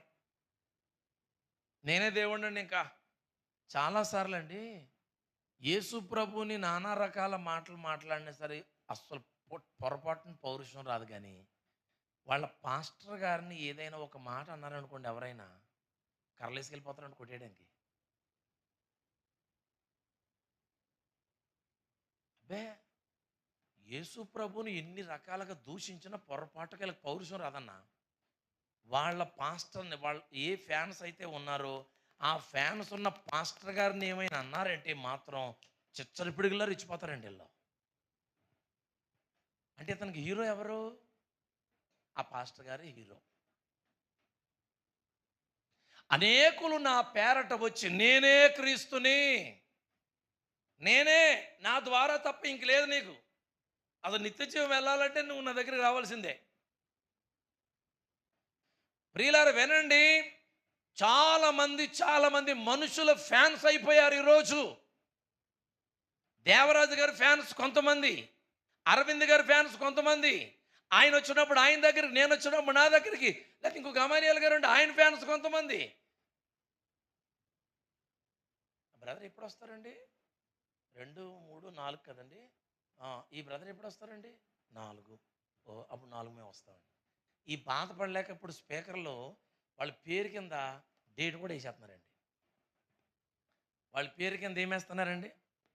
నేను చాలా 2024 జనవరిలో 25 సంవత్సరాల సెలబ్రేషన్ పరిచర్య జరుగుతుందని సర్లో పెద్ద పాస్టర్ గారిని పిలిపిద్దామని చెప్పి హోసన్న అబ్రహాం గారిని పిలిపించానండి. వినండి, హోసన్న అబ్రహాం గారిని పిలిపించా. ఎందుకంటే ఆయనతో కొంచెం పరిచయం ఉంది. ఒక పెళ్లిలో నేను పెళ్లి చేశాను, ఆయన వాక్యం చెప్పారు. అక్కడ ఆయనతో కొంచెం నాకు దోస్తు ఏర్పడింది, పరిచయం ఏర్పడి మంచి దైవజనులు కదా అని, చాలా వివేకం సాత్వికం కలిగిన మంచి సేవకులని ఆయన పిలిపించా. ఆయన వరకు పర్లేదు, బాగానే ఉంది. ఇక అక్కడి నుంచి అనౌన్స్మెంట్ చేసి పాంపులెట్ అయిన తర్వాత నాకు ఫోన్లు మొదలెట్టాయి. అన్నిప్పుడు వస్తున్నారండి, అన్నిప్పుడు వస్తున్నారండి, అన్నిప్పుడు వస్తున్నారండి. అయ్యి బాబోయ్, అస్సలు ఫోను ఎత్తలేకపోయానన్నా. అబ్రహామాన్ని ఎప్పుడు వస్తున్నాడు, ఎప్పుడు వస్తున్నారండి అంటే, అబ్రహామాన్ని ఎప్పుడు వస్తున్నారో పక్కనెట్టండి, కానీ అబ్రహాము దేవుడు మాత్రం మొదటి రోజే వస్తున్నాడు అని చెప్పాను. కడుపు రవిలిపోయండి, కడుపు రవిలిపోయి ఫోన్ చేసిన అందరు కూడా అబ్రహాం అని ఎప్పుడు వస్తున్నారో తెలియదు, కానీ అబ్రహాం గారు, అబ్రహాము దేవుడు మాత్రం మొదటి రోజు నుంచే వచ్చి కూర్చుంటాడు అన్నాను. అవును బ్రదర్, నిజమే బ్రదర్, మీరు చెప్పిందని పెట్టేసేవారు అంతే. ఇంకా జవాబు దీనికి. మళ్ళీ చెప్పి దగ్గరికి వచ్చిన తర్వాత అన్న అబ్రహామాన్ని ఎన్ని గంటలకు వస్తారన్నా. ఇంకో చిత్రం చెప్పనా మీకు. ఒకడు ఫోన్ చేసి అన్నాడు, అన్నా అబ్రహామానికి మైక్ ఎప్పుడు ఇస్తారన్నా అన్నాడు. అబ్రహామానికి మైక్ ఎప్పుడు ఇస్తారన్నా అన్నాడు. ఒరే మైక్ నాది, మైక్ నేను ఇవ్వాలి అబ్రహామాన్నకే. అబ్రహామాన్నకు మైక్ ఎప్పుడు ఇస్తారో నువ్వు అడగటి విన్నాను. అసలు నువ్వెవరు అది? ఆయన అబ్రహామాన్నకు మైక్ ఎప్పుడు ఇస్తారంటే, అబ్రహామాన్నకు మైక్ ఎప్పుడు ఇస్తారో అప్పుడు దిగుతాడు ఈ దోత. అంటే వీడు ఎవరు భక్తుడు? అబ్రహాం అన్న భక్తుడు. అబ్రహాం అన్నకి మైక్ ఎప్పుడు ఇస్తారు అన్నాడండి వీడు. అప్పుడు నిర్ణయించుకున్నానన్న నేను, పెద్ద పెద్ద సేవకుల్ని పొర్రపాటుగా పిలవకూడదు, పొర్రపాటుని పిలవకూడదు. ఎంత పెద్ద కూటంలోనైనా నేనే నిలబడి చెప్తాను వాక్యం. ఆమేన్, హల్లెలూయా, హల్లెలూయా. ఎందుకంటే అబ్రహాము దేవుడే నా దేవుడు. Praise the lord. ప్రపంచ దేశాల్లో వాడబడుతున్నటువంటి దైవజనుల దేవుడే నేను ఆరాధిస్తున్న దేవుడు, నేను ఘనపరుస్తున్నటువంటి దేవుడు. హల్లెలూయా. వారి ద్వారా మాట్లాడేటువంటి సంగతులే నా ద్వారా నిలబెట్టి దేవుడు మాట్లాడుతాడు అంతే. అప్పుడు నిర్ణయించుకున్నాను, నీకు పిలవకూడదు ఎవరిని. ఒకవేళ ఎవరైనా పిలిచినా నన్ను అడగరండి ఆ మాట ఇంకా ఎవరు. ఎందుకంటే తెలుసు వాళ్ళకి ఎవరు భక్తులు వాళ్ళు. ఇదేంటో తెలుసా? ప్రభు రాకడకు సూచన. దేవతారాధన యందు ఎచ్చగలిగిన వారే, అతి దేవాశక్తి దేవతారాధన యందు ఎచ్చగలిగిన వారే ఇక్కడ కూర్చున్న మీ అందరికీ నేను చెప్తున్నాను, యేసు క్రీస్తు ప్రభువే మీకు హీరో అవ్వాలి. చప్పట్లు కొట్టండి గట్టిగా. యేసు క్రీస్తు ప్రభువే మీకు హీరో. ఆయన ఒక్కడే హీరో, మిగతా వాళ్ళందరూ జీరో. మీ గుండెల్లో కొండ ఉండవలసింది యేసుక్రీస్తే. ఆయనను మాత్రమే మీరు కనపరచాలి, ఆయనను మాత్రమే హెచ్చించాలి, ఆయన కొరకే ఎదురు చూడాలి, మనుషుల కొరకు కాదు. ఒకప్పుడు రక్షణ లేనప్పుడు అండి చిరంజీవి ఫ్యాను, ఇప్పుడు రక్షణ పొందిన తర్వాత దేవరాజు గారి ఫ్యాను, లేకపోతే ఇంకో పాస్టర్ గారి ఫ్యాను. ఇంకా నువ్వు మారు మనసు ఎక్కడ పొందావు? మారు మనసు పొందక ముందేమో నువ్వు చిరంజీవి ఫ్యాను. చిరంజీవి పోస్టర్లు కనపడిందంటే వాళ్ళంతా చెక్కేసుకునేవాడు. ఇప్పుడు మారు మనసు పొందిన తర్వాత ఏమో జాన్ వెస్లీ గారి ఫ్యాను. ఇంకా నువ్వు మారు మనసు ఎక్కడ పొందావు? అంతకుముందు చిరంజీవి, ఆ ప్లేస్లో వెస్లీ గారు వచ్చారు. అది తేడా. అర్థమైందమ్మా నేను చెప్పింది మీకు? అంటే నువ్వు మారు మనసు పొందలే.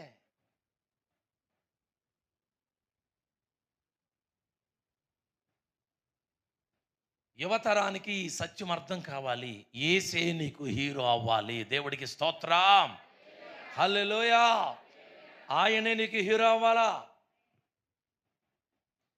గొప్ప జయకుని మనుషులు ఎవరిని?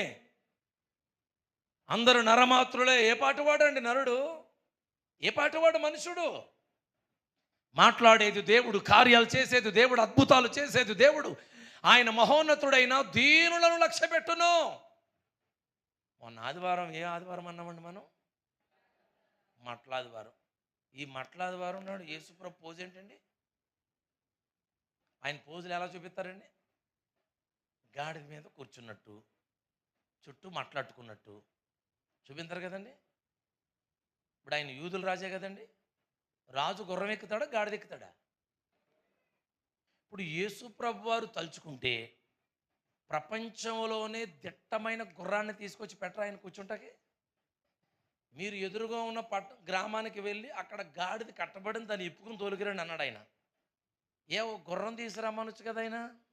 అంత ఎందుకండి? హేరోదు గృహ నిర్వాహకుడైన కూజా భార్యకు యోహన్నాయు, సుసన్నాయు యేసుప్రభు మినిస్ట్రీలో పనిచేస్తున్నారు వాళ్ళు. అవునా కాదా?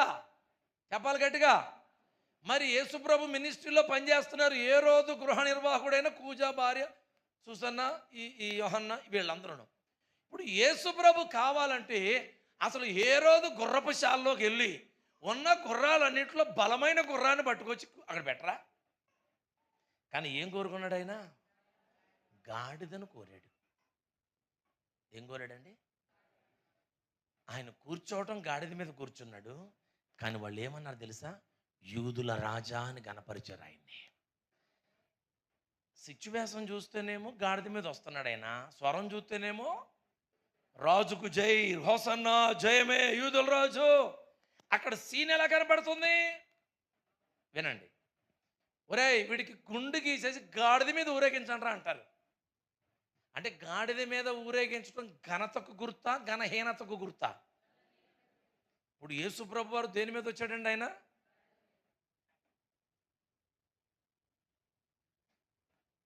దీనత్వానికి, సాత్వికానికి, ఆ సేవకుడిగా ఒక తగ్గింపు స్థాయిని ఎంత అద్భుతంగా చూపించాడండి యేసుప్రభు వారు. చాలాసార్లు మనం మందిరాల్లో కానివ్వండి, గాడిదను కోరుకుంటామా, గుర్రం కోరుకుంటామా? గుర్రం అంటే హై లెవెల్, గాడిదంటే లో లెవెల్. మాలాంటి పాస్టర్లు వచ్చి వెనకాల కూర్చున్నారు అనుకోండి, మనసులో ఏమనిపిస్తుంది తెలుసా? నన్ను పైకి ఎక్కితే బాగుండు, నన్ను పైకి పిలిస్తే బాగుండు, నన్ను పైకి పిలిస్తే బాగుండు. లోపల తొలిసేస్తా ఉంటుందండి వెనకాల. ఎవరి మీద పెట్టడం ఎందుకు, నా మీద పెట్టుకుంటున్నాను. మనసు ఎంతసేపు ఏదో ఒక మూల కూర్చుని ప్రశాంతంగా వాక్యం మీద వెళ్ళిపోదామని అనిపించదు. పైకి పిలిస్తే బాగుండు, పైకి పిలిస్తే బాగుండు. అంటే గాడిదను కోరుకుంటున్నావా, గుర్రం కోరుకుంటున్నావా? అంటే ఘనతను కోరుకుంటున్నావా, సామాన్యమైన జీవితం కోరుతున్నావా? అసలు క్రైస్తవ్యంలోకి అడుగుపెట్టిన వాళ్ళు, సేవా రంగంలోకి అడుగుపెట్టినటువంటి వాళ్ళు, దేవుని యొక్క కార్యాల్లోకి అడుగుపెట్టిన వారు, వాళ్ళు గుర్రం కోరుకుంటున్నా, గాడిదను కోరుకుంటున్నారా? అంటే ఘనమైన స్థానం కోరుతున్నారా, సామాన్యమైన స్థానం కోరుతున్నారా? అన్న ఎక్కడ ఉంటాడు, అన్న ఏం తింటాడు, అన్న ఎలా వస్తాడు, అన్న ఏ మైకి వాడతాడు, అన్న ఏం మాట్లాడతాడు, అన్న ఏం పాడతాడు, అన్న వస్తాడు, అన్న వెళ్తాడు. అరే ఏంటండి ఇది? వ్యవస్థ ఎటుపోతుందండి, నాకు అర్థం కాదు. వ్యవస్థ ఎటు వెళ్ళిపోతుంది అసలు? ఈ స్థలం ఏంటి, ఇక్కడ నిలబడే సేవకుడు ఏంటి, మాట్లాడవలసిన మాటలేంటి? నేను ఏ పట్టణానికి వెళ్ళినా నేను బసనెతికేది ఏంటో తెలుసా? గృహం. గృహం దేవుని పిల్లల ఇల్లు, ప్రార్థనాపరులైన దేవుని పిల్లల ఇల్లు. అది చిన్న గూడైన గూడులోనే చదివేసుకుంటాను అక్కడ.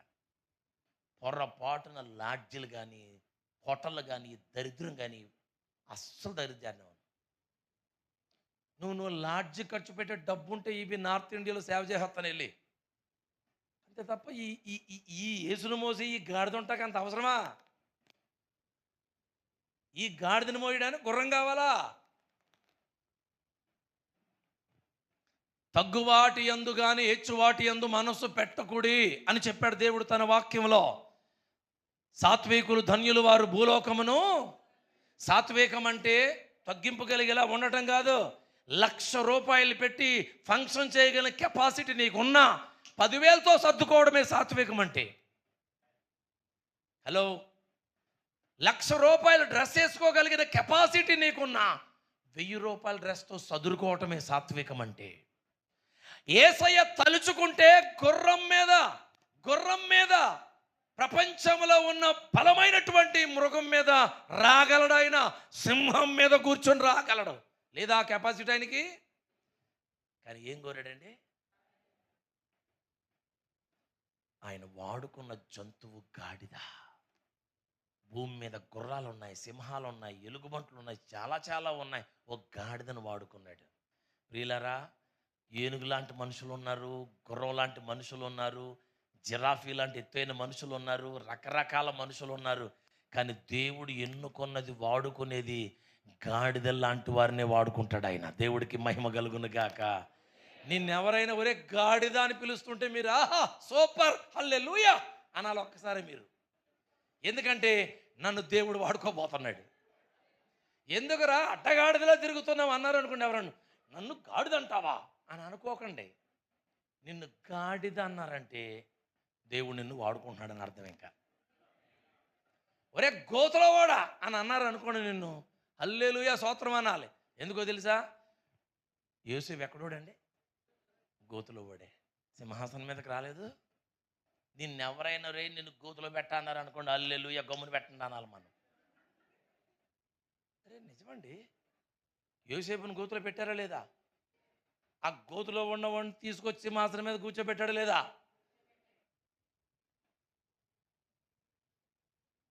హల్లెలూయా. ప్రభు కార్యాలు చిత్రంగా ఉంటాయి తల్లి. అందుకే మనం సామాన్యమైన జీవితాన్ని ఆశించాలి. విలియం కేరీ సంపన్నుడే, ఉన్నతమైన వాడే. కానీ మన దేశానికి వచ్చి ఎంత దౌర్భాగ్య స్థితి అనుభవించాడు. మిషనరీస్ సామాన్యులు కాదు, వాళ్ళందరూ సంపన్నులే. కానీ మన దేశానికి వచ్చి పేదరికాన్ని అనుభవించి దేశానికి సేవ చేయలేదు. యెహోవా మహోన్నతుడైనను ఆయన దీనులను లక్ష్య పెట్టును. గాడిదను కోరుకున్నాడు ఆయన. దేవుడికి మహిమ కలుగును గాక. ఇప్పుడు రెండవ రాకడ రాబోతున్నాడు, గుర్రం మీద రాబోతున్నాడు. దేవుడికి మహిమ కలుగును గాక. రాజాది రాజుగా.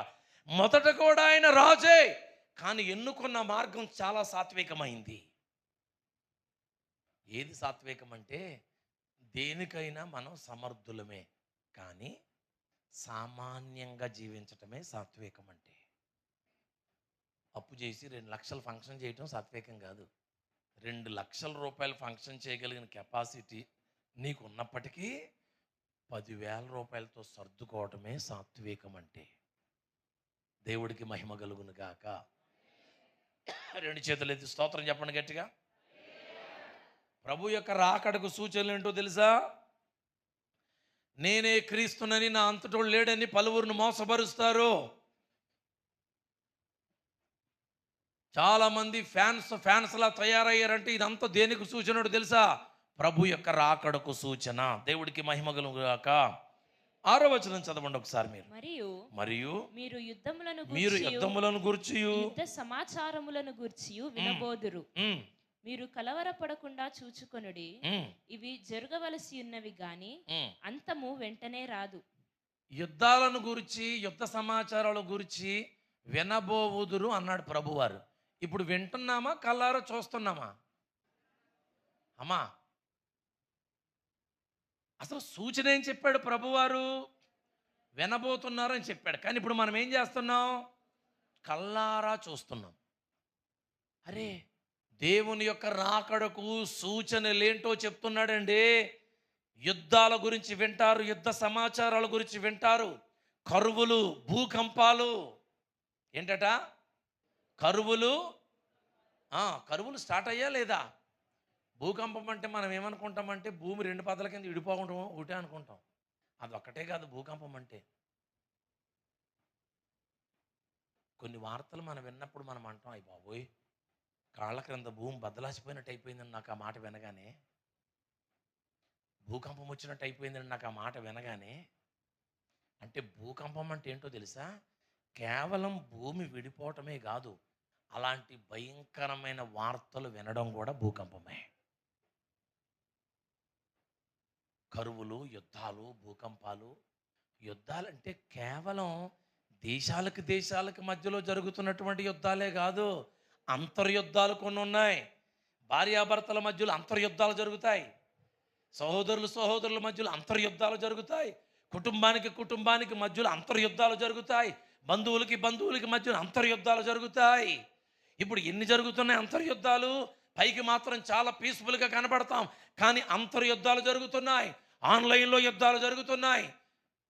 నీ సంగతి తేలుతాను రాని వీడియోని ఈయన పెడితే, నీ సంగతి చూస్తాను రాని వీడియో ఆయన పెడతాడు. ఒరే నువ్వెందుకు పనికిరావరా అని వీడియో పెడితే, అరే నువ్వెందుకు పనికొస్తావరా అని వీడియో ఆడు పెడతాడు. అంటే ఇప్పుడు ఎక్కడ జరుగుతుంది యుద్ధం? ఆన్లైన్లో యుద్ధాలు జరుగుతున్నాయి, ఆఫ్లైన్లో యుద్ధాలు జరుగుతున్నాయి, అంతర్యుద్ధాలు జరుగుతున్నాయి. ఎన్ని యుద్ధాలండి! ఇవన్నీ దేనికి సూచన చెప్పండి? మీకు సంగతి చెప్పనా? యూట్యూబ్లో డిబేట్లు పెట్టడం మొదలుపెట్టి ఒకరి మీద ఒకరికి మాటల యుద్ధం మొదలు పెట్టుకున్నారు, చూసారండి? అదే సూచన యేసయ్య వస్తున్నాడు అనడానికి. ఎన్ని దినాల నుంచి జరుగుతున్నాయండి ఆన్లైన్లో యుద్ధాలు ఈరోజు? ఈ ఆన్లైన్లో యుద్ధాలంటే మనం హ్యాపీగా చూస్తున్నాం, ఆడు తప్పు ఈడు తప్పు అని జడ్జిమెంట్ ఇస్తున్నాం, కానీ అది ప్రభువు రాకడకు సూచన. ఇప్పుడు ఇంత ఇన్ఫర్మేషన్ దేవుడు ఎందుకు ఇచ్చాడు? అసలు పాయింట్కి వద్దాం అమ్మా. బైబిల్ గ్రంథం ఇన్ఫర్మేషన్ ఇచ్చినటువంటి గ్రంథం. చాలా ఇన్ఫర్మేషన్ ఇచ్చాడు దేవుడు. ఇన్ఫర్మేషన్ ఎందుకు ఇచ్చాడంటే మనం ప్రిపరేషన్ అవ్వడానికి. ప్రిపరేషన్ అంటే అర్థం ఏంటి? సిద్ధపడటం. ఇన్ఫర్మేషన్ అంటే సమాచారం. ఇన్ఫర్మేషన్ ఎందుకు ఇచ్చాడంటే మనం ప్రిపరేషన్ అవ్వడానికి. ప్రిపరేషన్ దేనికోసం అంటే ట్రాన్స్ఫర్మేషన్ జరుగుతుంది. ట్రాన్స్ఫర్మేషన్ అంటే అర్థం ఏంటి? రూపాంతరము చెందడం. మీరు ఇప్పుడు 2 వచనాలు చదవాలి. కొరింథీయులకు రాసినటువంటి మొదటి పత్రిక 15వ అధ్యాయము 51వ వచనం చదవండి. దిగో, మీకు ఒక మర్మము తెలుపుచున్నాను. మనమందరము నిద్రించము గాని నిమిషములో ఒక రెప్పపాటున కడబూరం రోగగానే మనమందరము మార్పు పొందుదుము. బూరం రోగును, అప్పుడు మృతులు అక్షయులుగా లేపబడుదురు. మనము మార్పు పొందుదుము. క్షయమైన ఈ శరీరము అక్షయతను ధరించుకొనవలసి ఉన్నది, మర్త్యమైన ఈ శరీరము అమర్త్యతను ధరించుకొనవలసి ఉన్నది. Praise the lord. ఈ మర్మం అర్థమైందండి? ఇదిగో మీకు ఒక మర్మము చెప్పుచున్నాను. మర్మము అనే పదానికి ఇంకొక పదం చెప్పండి. రహస్యము. మర్మము మరుగైనది, రహస్యమైనది. ఇక్కడ ఒక సత్యం మీరు వినాలి. యేసయ్య మొదటి రాకడకు, యేసయ్య రెండవ రాకడకు మధ్యలో ఒక మర్మం ఉంది, ఒక రహస్యం ఉంది. అదే రహస్య రాకడ. ఇప్పుడు సంఘానికి అపవాది ఏది మరుగు చేశాడు తెలుసా తమ్ముడు? రెండవ రాకడ అని అంటాం, కానీ రహస్య రాకడ అనేది ఒకటి ఉంది మధ్యలో. రెండవ రాకడ భూజనులందరూ చూస్తారు. రెండవ రాకడలో ఒలీవ కొండ మీద ఆయన అడుగు పెడతాడు. అది 2గా చేల్చబడుతుంది. కానీ రహస్య రాకడ మాత్రం కొంతమంది మాత్రమే చూస్తారు. అదెవరంటే సిద్ధపడిన వధువు సంఘం చూస్తారు. రెప్పపాటులో ఎత్తబడిది ఎవరో తెలుసా? సిద్ధపడిన వధువు సంఘం. భూజనులందరూ చూతురు అంటే సిద్ధపాటు లేకపోయినా చూస్తారు. అంటే రెండవ రాకడలో ప్రభువు రావటం భూజనులందరూ చూస్తారు. కానీ సిద్ధపడినటువంటి పెండ్లి కుమార్తెను తీసుకుని వెళ్ళడానికి మాత్రం ప్రభువు రాబోతున్నాడు. దాన్నే రహస్య రాకడ అంటారు. అందుకే ప్రభువు మత్తయి శుభవార్తలు 24లో ఏం చెప్పాడంటే, దొంగవలే అది ఏ గడియో ఏ సమయమో మీకు ఇద్దరు తిరగలి విసురుచుందురు, ఒకరు ఎత్తబడుదురు, ఒకరు విడవబడుదురు. పొలములో ఇద్దరు అందురు, ఒకరు ఎత్తబడుదురు, ఒకరు విడవబడుదురు. అంటే ఇదంతా దేన్ని సూచిస్తుంది? రెప్పపాటులో ఎత్తబడటం. ఇంకా ఏమన్నాడంటే ప్రభు, ఆ 24లోనే చదవండి మీరు ఇంటికి వెళ్ళిన తర్వాత. నోవాహు దినములు ఎలాగుండునో పూర్తి చేయాలి. మీరు బైబిల్ చదువుతలేదని నాకు అర్థమైపోతుంది బాగా. మత్తయి శుభవార్త 24వ అధ్యాయము 37వ వచనం చదవండి. నోవాహు దినములు ఎలాగుండెనో, నోవాహు దినములు ఎలాగుండునో, మనుష్య కుమారుని రాకడయును అలాగే ఉండును. యేసు ప్రభు యొక్క రాకడ ఎలాగుంటుందంటే, నోవాహు దినములు ఎలాగున్నాయో యేసు ప్రభు రాకడ దినాలు అలాగే ఉంటాయి. Same formula. ఇప్పుడు యేసు ప్రభు యొక్క రాకడ దినాలు మనకు అర్థం కావాలంటే ఇప్పుడు ఎక్కడికి వెళ్ళాలి? మనం నోవాహు దినాల దగ్గరికి వెళ్ళాలి. ఒక్కసారి నోవాహు దినాల దగ్గరికి వెళదాం.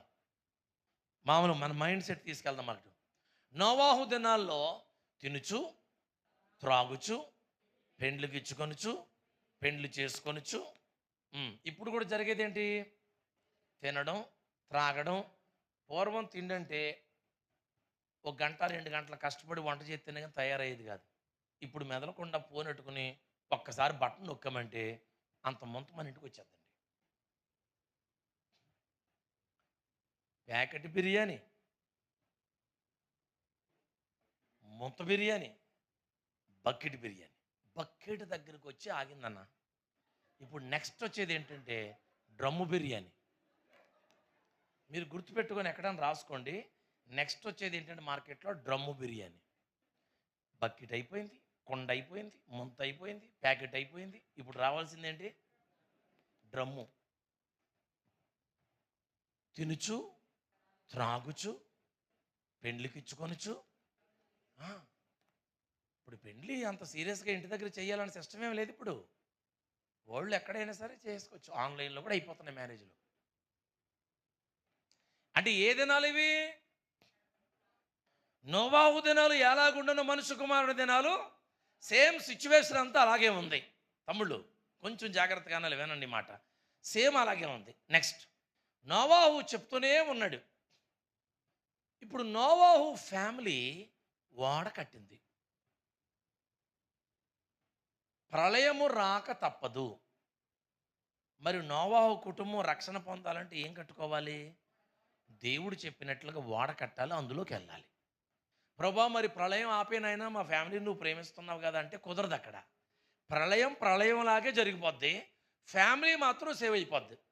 ఏంటంటే దేవుడు అక్కడ ఒక ఆప్షన్ ఇచ్చాడు, అదే ఓడ కట్టుకుని దాంట్లోకి వెళ్ళిపోండి. ఇప్పుడు కూడా జరిగేది ఏంటంటే ప్రళయం రాక ఆగదు. ప్రళయము రాక ఆగదు. పంచభూతాలు మిక్కిలి మహావేంద్రముతో లయమైపోవటం ఆగదు. కానీ ప్రకటన గ్రంథం 3వ అధ్యాయం 10, 11 వచనాలు మనం చదివితే, చదవండి. నీవు నా ఓర్పు విషయమైన వాక్యమును గైకొంటివి గనక, వినండి, భూనివాసులందరి మీదికి, మళ్ళీ చదవండి వెనక నుంచి అమ్మ. భూనివాసులను శోధించుటకు లోకమంతటి మీదికి రాబోవు శోధన కాలములో నేనును నిన్ను కాపాడెదను. Praise the lord. అంటే లోకమంతటి మీదకి ఏం రాబోతుంది? శోధన కాలము రాబోతుంది. కానీ ఆ శోధన కాలములో నేను నిన్ను కాపాడెదను. ప్రళయము, జలప్రళయము రాక తప్పదు. ఓడలోకి వెళ్ళిపోయావంటే నువ్వు సేఫ్గా ఉంటావు. ఇప్పుడు కూడా ప్రభు ఏం చెప్తున్నాడంటే ప్రళయము రాక తప్పదు. ఇప్పుడు నువ్వు ఎక్కడికి వెళ్ళిపోవాలంటే క్రీస్తు అనేటువంటి ఓడలోకి వెళ్ళిపోవాలి. యేసు క్రీస్తు నందు ఉన్న వారికి ఏ శిక్షా విధి లేదు. ఓడలోకి వచ్చేస్తేనే సేఫ్గా ఉంటారు. ఇప్పుడు వినండి, వర్షం వస్తుంది అంటే భయం ఎవరికి? మనకా బయట ఉన్న వాళ్ళకా? రోడ్డు మీద ప్రయాణం చేస్తున్న వాళ్ళకి, బయట ఉన్న వాళ్ళకి మేఘం బట్టి వర్షం వస్తుంటే భయం, తడిచిపోతామని. ఇప్పుడు మనం లోపట ఉన్నాం, మన మీద కప్పు ఉంది, ఇప్పుడు మనకేమైనా భయం ఉంటుందా? ఇప్పుడు ప్రభువు రాకడా, మహా భయంకరమైనటువంటి లాక్డౌన్, కరువు, భూకంపాలు అనగానే ఎవరికి భయం ఉంటుంది? యేసుక్రీస్తు నందు లేని వారికి భయం. కానీ క్రీస్తు యేసు నందు ఉన్న వారికి ఏ భయము ఉండదు. హల్లెలూయా. ఎందుకంటే వారు నిబంధనలో ఉన్నారు. లోకమంతటి మీదకి రాబో శోధన కాలములో నేను నిన్ను తప్పించెదను. Praise the lord. దేవునికి మహిమ కలుగును గాక. హల్లెలూయా. మీకు అర్థమైంది అనుకుంటున్నాను.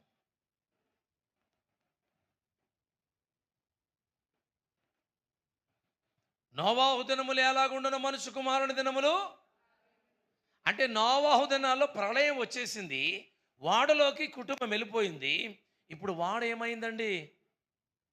పైకి పైకి పైకి పైకి పైకి ఎత్తబడిపోయింది.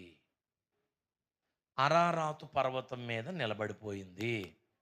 ఇప్పుడు సేమ్ మనుష్య కుమారుని దినములు అలాగూ ఉండినట్టు అర్థం ఏంటో తెలుసా?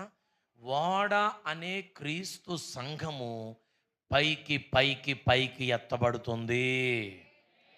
సియోను పర్వతం మీద నిలబడుతుంది. హల్లెలూయా.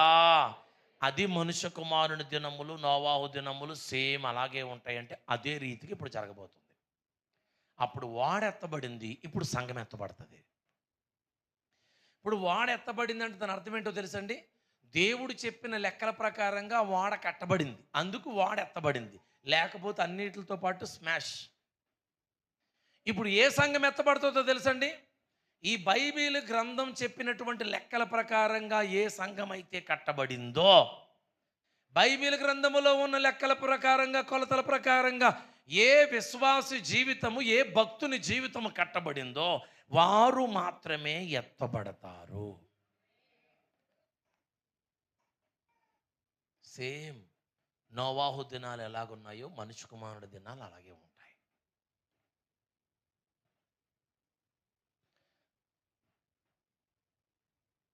ఇప్పుడు మనం చేయవలసిన పని ఏంటో తెలుసా?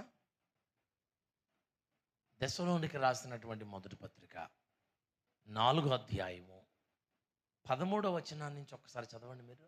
సహోదరులారా, నిరీక్షణ లేని ఇతరుల వలె మీరు దుఃఖపడకుండు నిమిత్తము నిద్రించుచున్న వారిని గూర్చి మీకు తెలియకుండుట మాకిష్టం లేదు.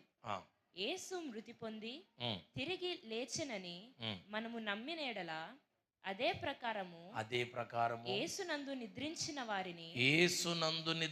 వారిని దేవుడు ఆయనతో కూడా వెంటబెట్టుకొని వచ్చును.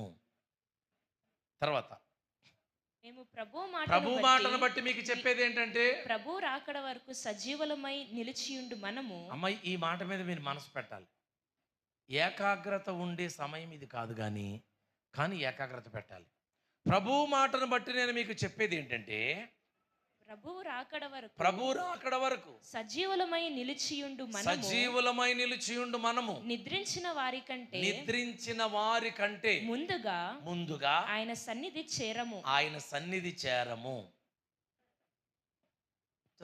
ఆర్భాటముతోను ప్రధాన దూత శబ్దముతోను దేవుని బూరతోను పరలోకము నుండి ప్రభు దిగువచ్చును. క్రీస్తునందుండి మృతులైన వారు మొదట లేతురు. ఆ మీదట సజీవులమై నిలిచియుండు మనము. జరగబోయే ప్రాసెస్ ఏంటో చెప్తున్నాను, వినండి జాగ్రత్తగా. సజీవులమై ప్రభు రాకడ జరిగింది. మొదటి రాకడ ప్రభు వచ్చాడు, రెండవ రాకడలో మరలా ప్రభు రాబోతున్నాడని చెప్తున్నాం. ఈ మధ్యలో జరిగేది ఏంటో తెలుసండి? బోరం రోగును. కడబోర శబ్దం రోగగానే రెప్పపాటున క్రీస్తు నందు ఉండి మృతులైన వారు మొదట లేస్తారట. ఆ తర్వాత సజీవులమైన మనం మహిమ శరీరాలు ధరించుకుని లేస్తాం. మేఘమండలం మీద ప్రభు దగ్గరికి కొనిపోతాం. ఇప్పుడు సంఘం చేయవలసిన పని ఏంటంటే, ఆ కడబోర శబ్దం కొరకు సిద్ధపడాలి. పెండ్లి కుమారుని స్వరం కొరకు సిద్ధపడాలి. అదిగో పెండ్లి కుమారుడు అనగానే సిద్ధపడిన కన్యకల వలె రెడీగా ఉండాలి. ప్రభువా నన్ను సిద్ధపరచు అని ప్రార్థన చేసే టైం కాదు ఇది. ప్రభువా నేను సిద్ధం, నువ్వు ఎప్పుడొచ్చినా నేను అంటున్నారు కానీ తర్వాత అక్షరం రావట్లేదు. ఆ మధ్యకాలంలోనండి జగన్ గారు సిద్ధం సభలు పెట్టారు. తెలుసా మీకు? తెలుసా? సిద్ధం సభలు, సిద్ధం. ఇప్పుడు అసలు ఆ సభలు పెట్టవలసింది మనం. మనకు ప్రతి సభ సిద్ధం సభే. ఎక్కడికి సిద్ధం? అన్న వస్తున్నాడు. ఏ అన్న? ఏసన్న. జగనన్న కాదు, ఏసన్న. పథకాలు ఇవ్వడానికి కాదు, పరలోకం ఇవ్వడానికి. హల్లెలూయా. ఇప్పుడు మనము ఎప్పుడు అడిగిన ఏమన్నా తెలుసా? ప్రభువా నన్ను సిద్ధపరచు కాదు, ప్రభువా నువ్వు ఎప్పుడు వచ్చినా నేను సిద్ధం అనగలరా మాట? ఎంత ధైర్యం అండి. తలలు ఊపేస్తున్నారు అసలు. ఒకవేళ ఈ రాత్రి ప్రభు వస్తే ఏంటి కథ? ప్రభువా నువ్వు ఇప్పుడు వచ్చినా నేను సిద్ధం. ఈ స్థాయిని సంపాదించుకోగలిగితే మనం ధన్యులమైపోయినట్టే. ఈ భక్తి ఎందుకో తెలుసా? నిద్ర మానేసి ఇంతవరకు కూర్చుని వాక్యం ధ్యానం చేసేది, ప్రార్థనలు చేసేది, ఆరాధనలు చేసేది ఎందుకో తెలుసండి ఇదంతా? ప్రభువా నువ్వు ఎప్పుడు వచ్చినా నేను సిద్ధం. నా భర్త సిద్ధం, నా భార్య సిద్ధం, నా బిడ్డలు సిద్ధం, నా సంఘం సిద్ధం, నేను సిద్ధం, నా బంధువులు సిద్ధం. ఆ దమ్ముందా ఈరోజు మనం మాట్లాడడానికి? ఈ రాత్రి నువ్వు వచ్చినా నేను సిద్ధమయ్యా. ఇప్పటికి ఇంకా ఏం ప్రార్థన చేస్తున్నామంటే, ప్రభువా ఏదైనా వేరు ఏదైనా ఉంటే. ఎంతకాలం ఏదైనా వేరు ఏదైనా ఉంటే తీసేయనైనా ప్రభు, ఇంకేమైనా నీకు ఇష్టం లేనిది ఏదైనా ఉంటే. మీకు తెలియదా ఉందో లేదో? ప్రభువా నేను సిద్ధం అనవలసిన విశ్వాస జీవితం. ప్రభువా నన్ను సిద్ధపరచు నాయనా, ఈ సోపుతో కడగ నాయనా. మళ్ళీ దేంతో కడగాలో కూడా చెప్పేస్తారు పేర్లు. మరి ప్రభువుకు తెలియదు. నాయనా నీ పవిత్రమైన రక్తంతో శిలువలోనూ కార్చిన అమూల్యమైన, అది కాకపోతే ఇంక దేంతో నన్ను కడుగుతాడు ఆయన? దేంతో కడగాలో కూడా చెప్పారు. ఏమండి ఇంకా కడగండి కడగండి కడగండి అని అంటున్నామంటే అసలు ఈ రాత్రి ప్రభు రాకడ జరిగితే ఏంటి పరిస్థితి? ప్రభువా నేను సిద్ధం అనవలసినటువంటి మనుషులు నన్ను ఇంకా కడుగునాయనా అంటున్నారంటే అసలు ఎప్పుడండి ఇంకా సిద్ధం మనం?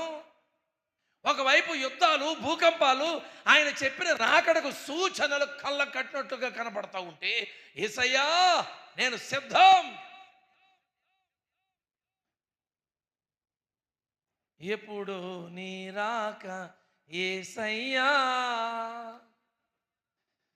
త్వరగా రావయ్యా మెస్సయ్యా. సియోనులో నా యేసుతో సింహాసనం ఎదుట కొత్త పాట పాడేదా. యేసు రాజుగా వచ్చుచున్నాడు భూలోకమంతా. మరి మీరు? నేనైతే ఎలా పాడుకుంటానంటే, యేసు రాజుగా వచ్చుచున్నాడు, నేను రాణిగా వెళ్ళుచున్నాను. యేసు రాజుగా వచ్చుచున్నాడు, నేను రాణిగా రవి కోటి తేజుడు, రమ్యమైన దేవుడు,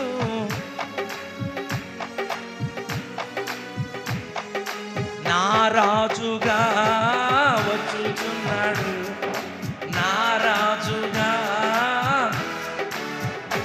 యేసు రాజుగా వచ్చుచున్నాడు, నేను రాణిగా. హల్లెలూయా. యేసు ప్రభు మధ్యాకాశంలోకి వస్తున్నాడంటే ఎగిరెగిరి పడతాకి సిద్ధంగా ఉండాలండి మనం. అంతే తప్ప బండల్ని కొండల్ని ఆశ్రయించే వాళ్ళం కాదు మనం దాక్కుంటాకే. చిచి బండా నన్ను కప్పు, కొండా నన్ను కప్పు అంటే బండల్లాంటి మనుషుల దగ్గరికి వెళ్ళినా ఉపయోగం ఉండదు, కొండల్లాంటి మనుషుల దగ్గరికి ఉపయోగం ఉండదు. ఆయనకు మనం ఎదురు వెళ్ళాలి. హల్లెలూయా. ఇప్పుడు మన బండల దగ్గరికి వెళ్ళి దాక్కునే విశ్వాసులమా, ఆయనకి ఎదురెళ్ళే విశ్వాసులమా? అడుగడుగో మన యేసురాజు మేఘంలోనా. అయ్య బాబోయ్, మీరు అందరూ ఆంధ్రప్రదేశ్లో ఉన్న వాళ్ళనా? తెలంగాణ? కమలాకర్ గారు ఇక్కడే మనిషే కదండి ఆయన. అది గదుగో మన యేసురాజు మేఘంలోనా అన్నా. ఒత్తులు తీరకాలు ఉండవు కదా పాటలకి. అది గదుగో మన యేసురాజు మేఘంలోన రానయ్యున్నాడు కొంచెం కాలంలోన, జై జైలు పాడుచు ఎగిరెళదాం, గీతాలు పాడుచు ఎదురెళదాం. హల్లెలూయా హల్లెలూయా పాట పాడేదం, హల్లెలూయా హల్లెలూయా ప్రభు యేసుకే స్తోత్రం.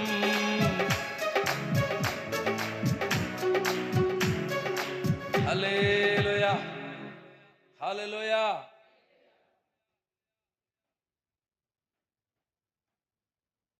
పాటలకు మాత్రమే పరిమితం అయిపోయిందండి. ప్రియులారా, నేను మరలా చెప్తున్నాను, నేను ముగించేస్తాను, ఇక నా వైపు మీరు చూడొద్దు. కానీ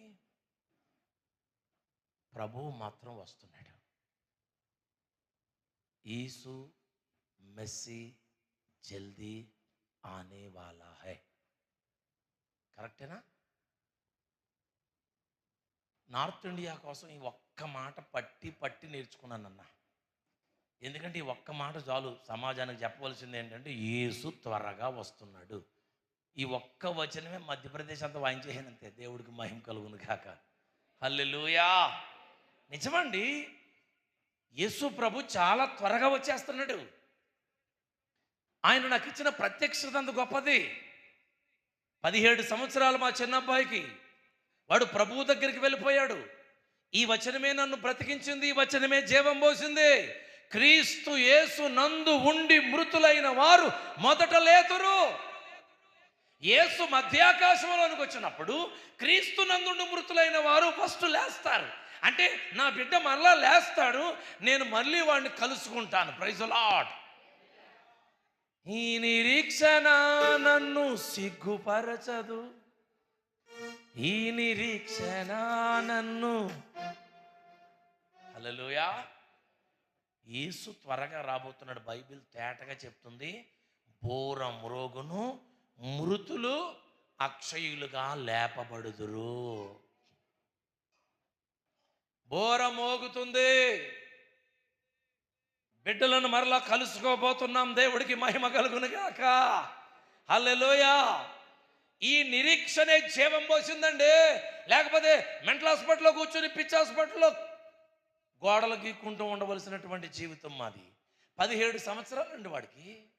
మంచి కీబోర్డ్ ప్లేయర్, హ్యాండ్సమ్గా ఉంటాడు, ఇంజనీరింగ్లోకి వచ్చాడు. కానీ ఈ వాక్యం చెదిరిపోవలసిన గుండెని సింహపు గుండెలాగా మార్చిందండి. ఆమేన్. హల్లెలూయా. మనుషులు కాదండి, ఈ వాక్యం నా ప్రభు రాబోతున్నాడు అనేటువంటి ఈ మాట, మృతులు అక్షయులుగా లేపబడుతున్నారు అనేటువంటి ఈ మాట, బోరం రోగును. ఈ వాక్యం దశలోనిక పత్రికలో రాయబడిన వాక్యం, కొరింథీలో రాయబడినటువంటి వాక్యం జీవం పోసింది. 14వ ఏటలో ఉన్నప్పుడే వాడు మారు మనసు పొంది బాప్తిస్మం పొందాడు. 17వ ఏటలో ప్రభు దగ్గరికి వెళ్ళిపోయాడు. అందుకే మా ధైర్యం. ఒకవేళ వాడు 14వ ఏటలో బాప్తిస్మం పొందకుండా వాడు ప్రభు దగ్గరికి వెళ్ళిపోయి ఉంటే నాకు ఈ ధైర్యం ఉండేది కదా, ఎందుకంటే నేను మళ్ళీ వాడిని కలుసుకోలేను. అందుకే చెప్తున్నాను, దేవుని బిడ్డలారా, యేసుక్రీస్తుని మీ రక్షకుడిగా అంగీకరించి మీ గుండెల్లో చేర్చుకుని మారు మనసు పొంది బాప్తిస్మం పొంది ఆ మహిమ కలిగిన దేవుని యొక్క రాకడ కోసం ఎదురు చూస్తూ ఉండండి. ప్రభు వచ్చే సమయం ఆసన్నమైంది. మనం వెళ్ళిపోవటమా, ప్రభు రావటమా, ఈ రెండిట్లకి డేట్ లేదు. సిద్ధపాటు ఇంత ఇన్ఫర్మేషన్ దేవుడు ఎందుకు ఇచ్చాడో తెలుసా? మనం ప్రిపరేషన్ అవ్వడానికి. ప్రిపరేషన్ ఎందుకో తెలుసా? ట్రాన్స్ఫర్మేషన్ జరగబోతుంది కనుక, రూపాంతరం అనేది జరగబోతుంది. ఈ క్షయమైన దేహం విడిచిపెట్టి మహిమ శరీరాలు ధరించబోతున్నాం. Praise the lord. ఆ నిత్యత్వం కొరకు సిద్ధపరచబడడానికే సంఘాలు, దైవజనులు, వర్తమానాలు, ప్రార్థనలు, ఇవన్నీ. ఈ భూమి మీద ఉన్నటువంటి సంపద నీకు సమకూర్చడానికి కాదు. మందిరాలు, ప్రార్థనలు, దైవజనులు నీకేం కలగబోతుందో బూమ్ బామ్ బుష్ అని చెప్పడానికి కాదు. నిత్యత్వం కొరకు నిన్ను రెడీ చేయడానికే దైవజనుడు, నిత్యత్వం కోసం నిన్ను సిద్ధపరచడానికే సంఘాలు, నిత్యత్వం కోసం నిన్ను సిద్ధపరచడానికి ప్రార్థనలు. సరైన దారదే. ఈ 70-80 సంవత్సరాల జీవితం కోసం భక్తి చేయకండి. నిత్యత్వం కోసం ప్రాకులాడదాం. దానికోసం ప్రభువా నువ్వెప్పుడు వచ్చినా నేను సిద్ధమయ్యా అనే స్థాయిలోకి మన భక్తి జీవితాలను నడిపించుకుందాం. ఇంకా తలదించుకొని ఇంకా డౌట్గా ఉంటే, దేవుని బిడ్డలారా, నేను చెప్పినంత సిల్లీగా ఉండదండి ఆ రోజు. ఆ మహాదినము కోసం ఎంతోమంది ప్రవక్తలు ప్రవచించారు. ఆ మహాదినము కొరకే యేసుక్రీస్తు ప్రభు శరీరుడిగా ఈ లోకానికి వచ్చాడు. ఆ గడియ కొరకే దేవుడే నరుడుగా మారి సిలువనెక్కాడు. ఆ మహాదినము, ఆ ఒక్క గడియకు మనల్ని సిద్ధపరచడానికే దేవుడి లోకానికి వచ్చి రక్తం చెందించాడండి. ఆ గడియలో మనం రెడీ అయిపోయి ఎత్తబడాలని ఆ ఒక్క గడియ కొరకే ప్రవక్తలు పంపబడ్డారు. ఒక్క గడియ కొరకే న్యాయాధిపతులు వచ్చారు. ఆ ఒక్క గడియకు సిద్ధపరచడానికే దేవుడే నరరూపధారిగా ఈ లోకానికి దిగి వచ్చాడు. ఆ ఒక్క గడియ కొరకు మనల్ని సిద్ధపరచడానికి సిలువనెక్కాడు, సమాధిని జయించి తిరిగి లేచాడు. ఆ ఒక్క గడియ కొరకే. ఆ ఒక్క గడియ ఎంత ప్రాముఖ్యమైంది కాకపోతే ఈ మహాయజ్ఞం జరుగుతుందండి. ఆ ఒక్క గడియ కొరకు, రెప్పపాటులో జరిగే ఆ గడియ కొరకు నిన్ను నీవు సిద్ధపాటు చేసుకోవాలి. ప్రార్థన చేసుకుందాం. అందరూ మోకాళ్ళు వేయండి ఒక్క నిమిషం.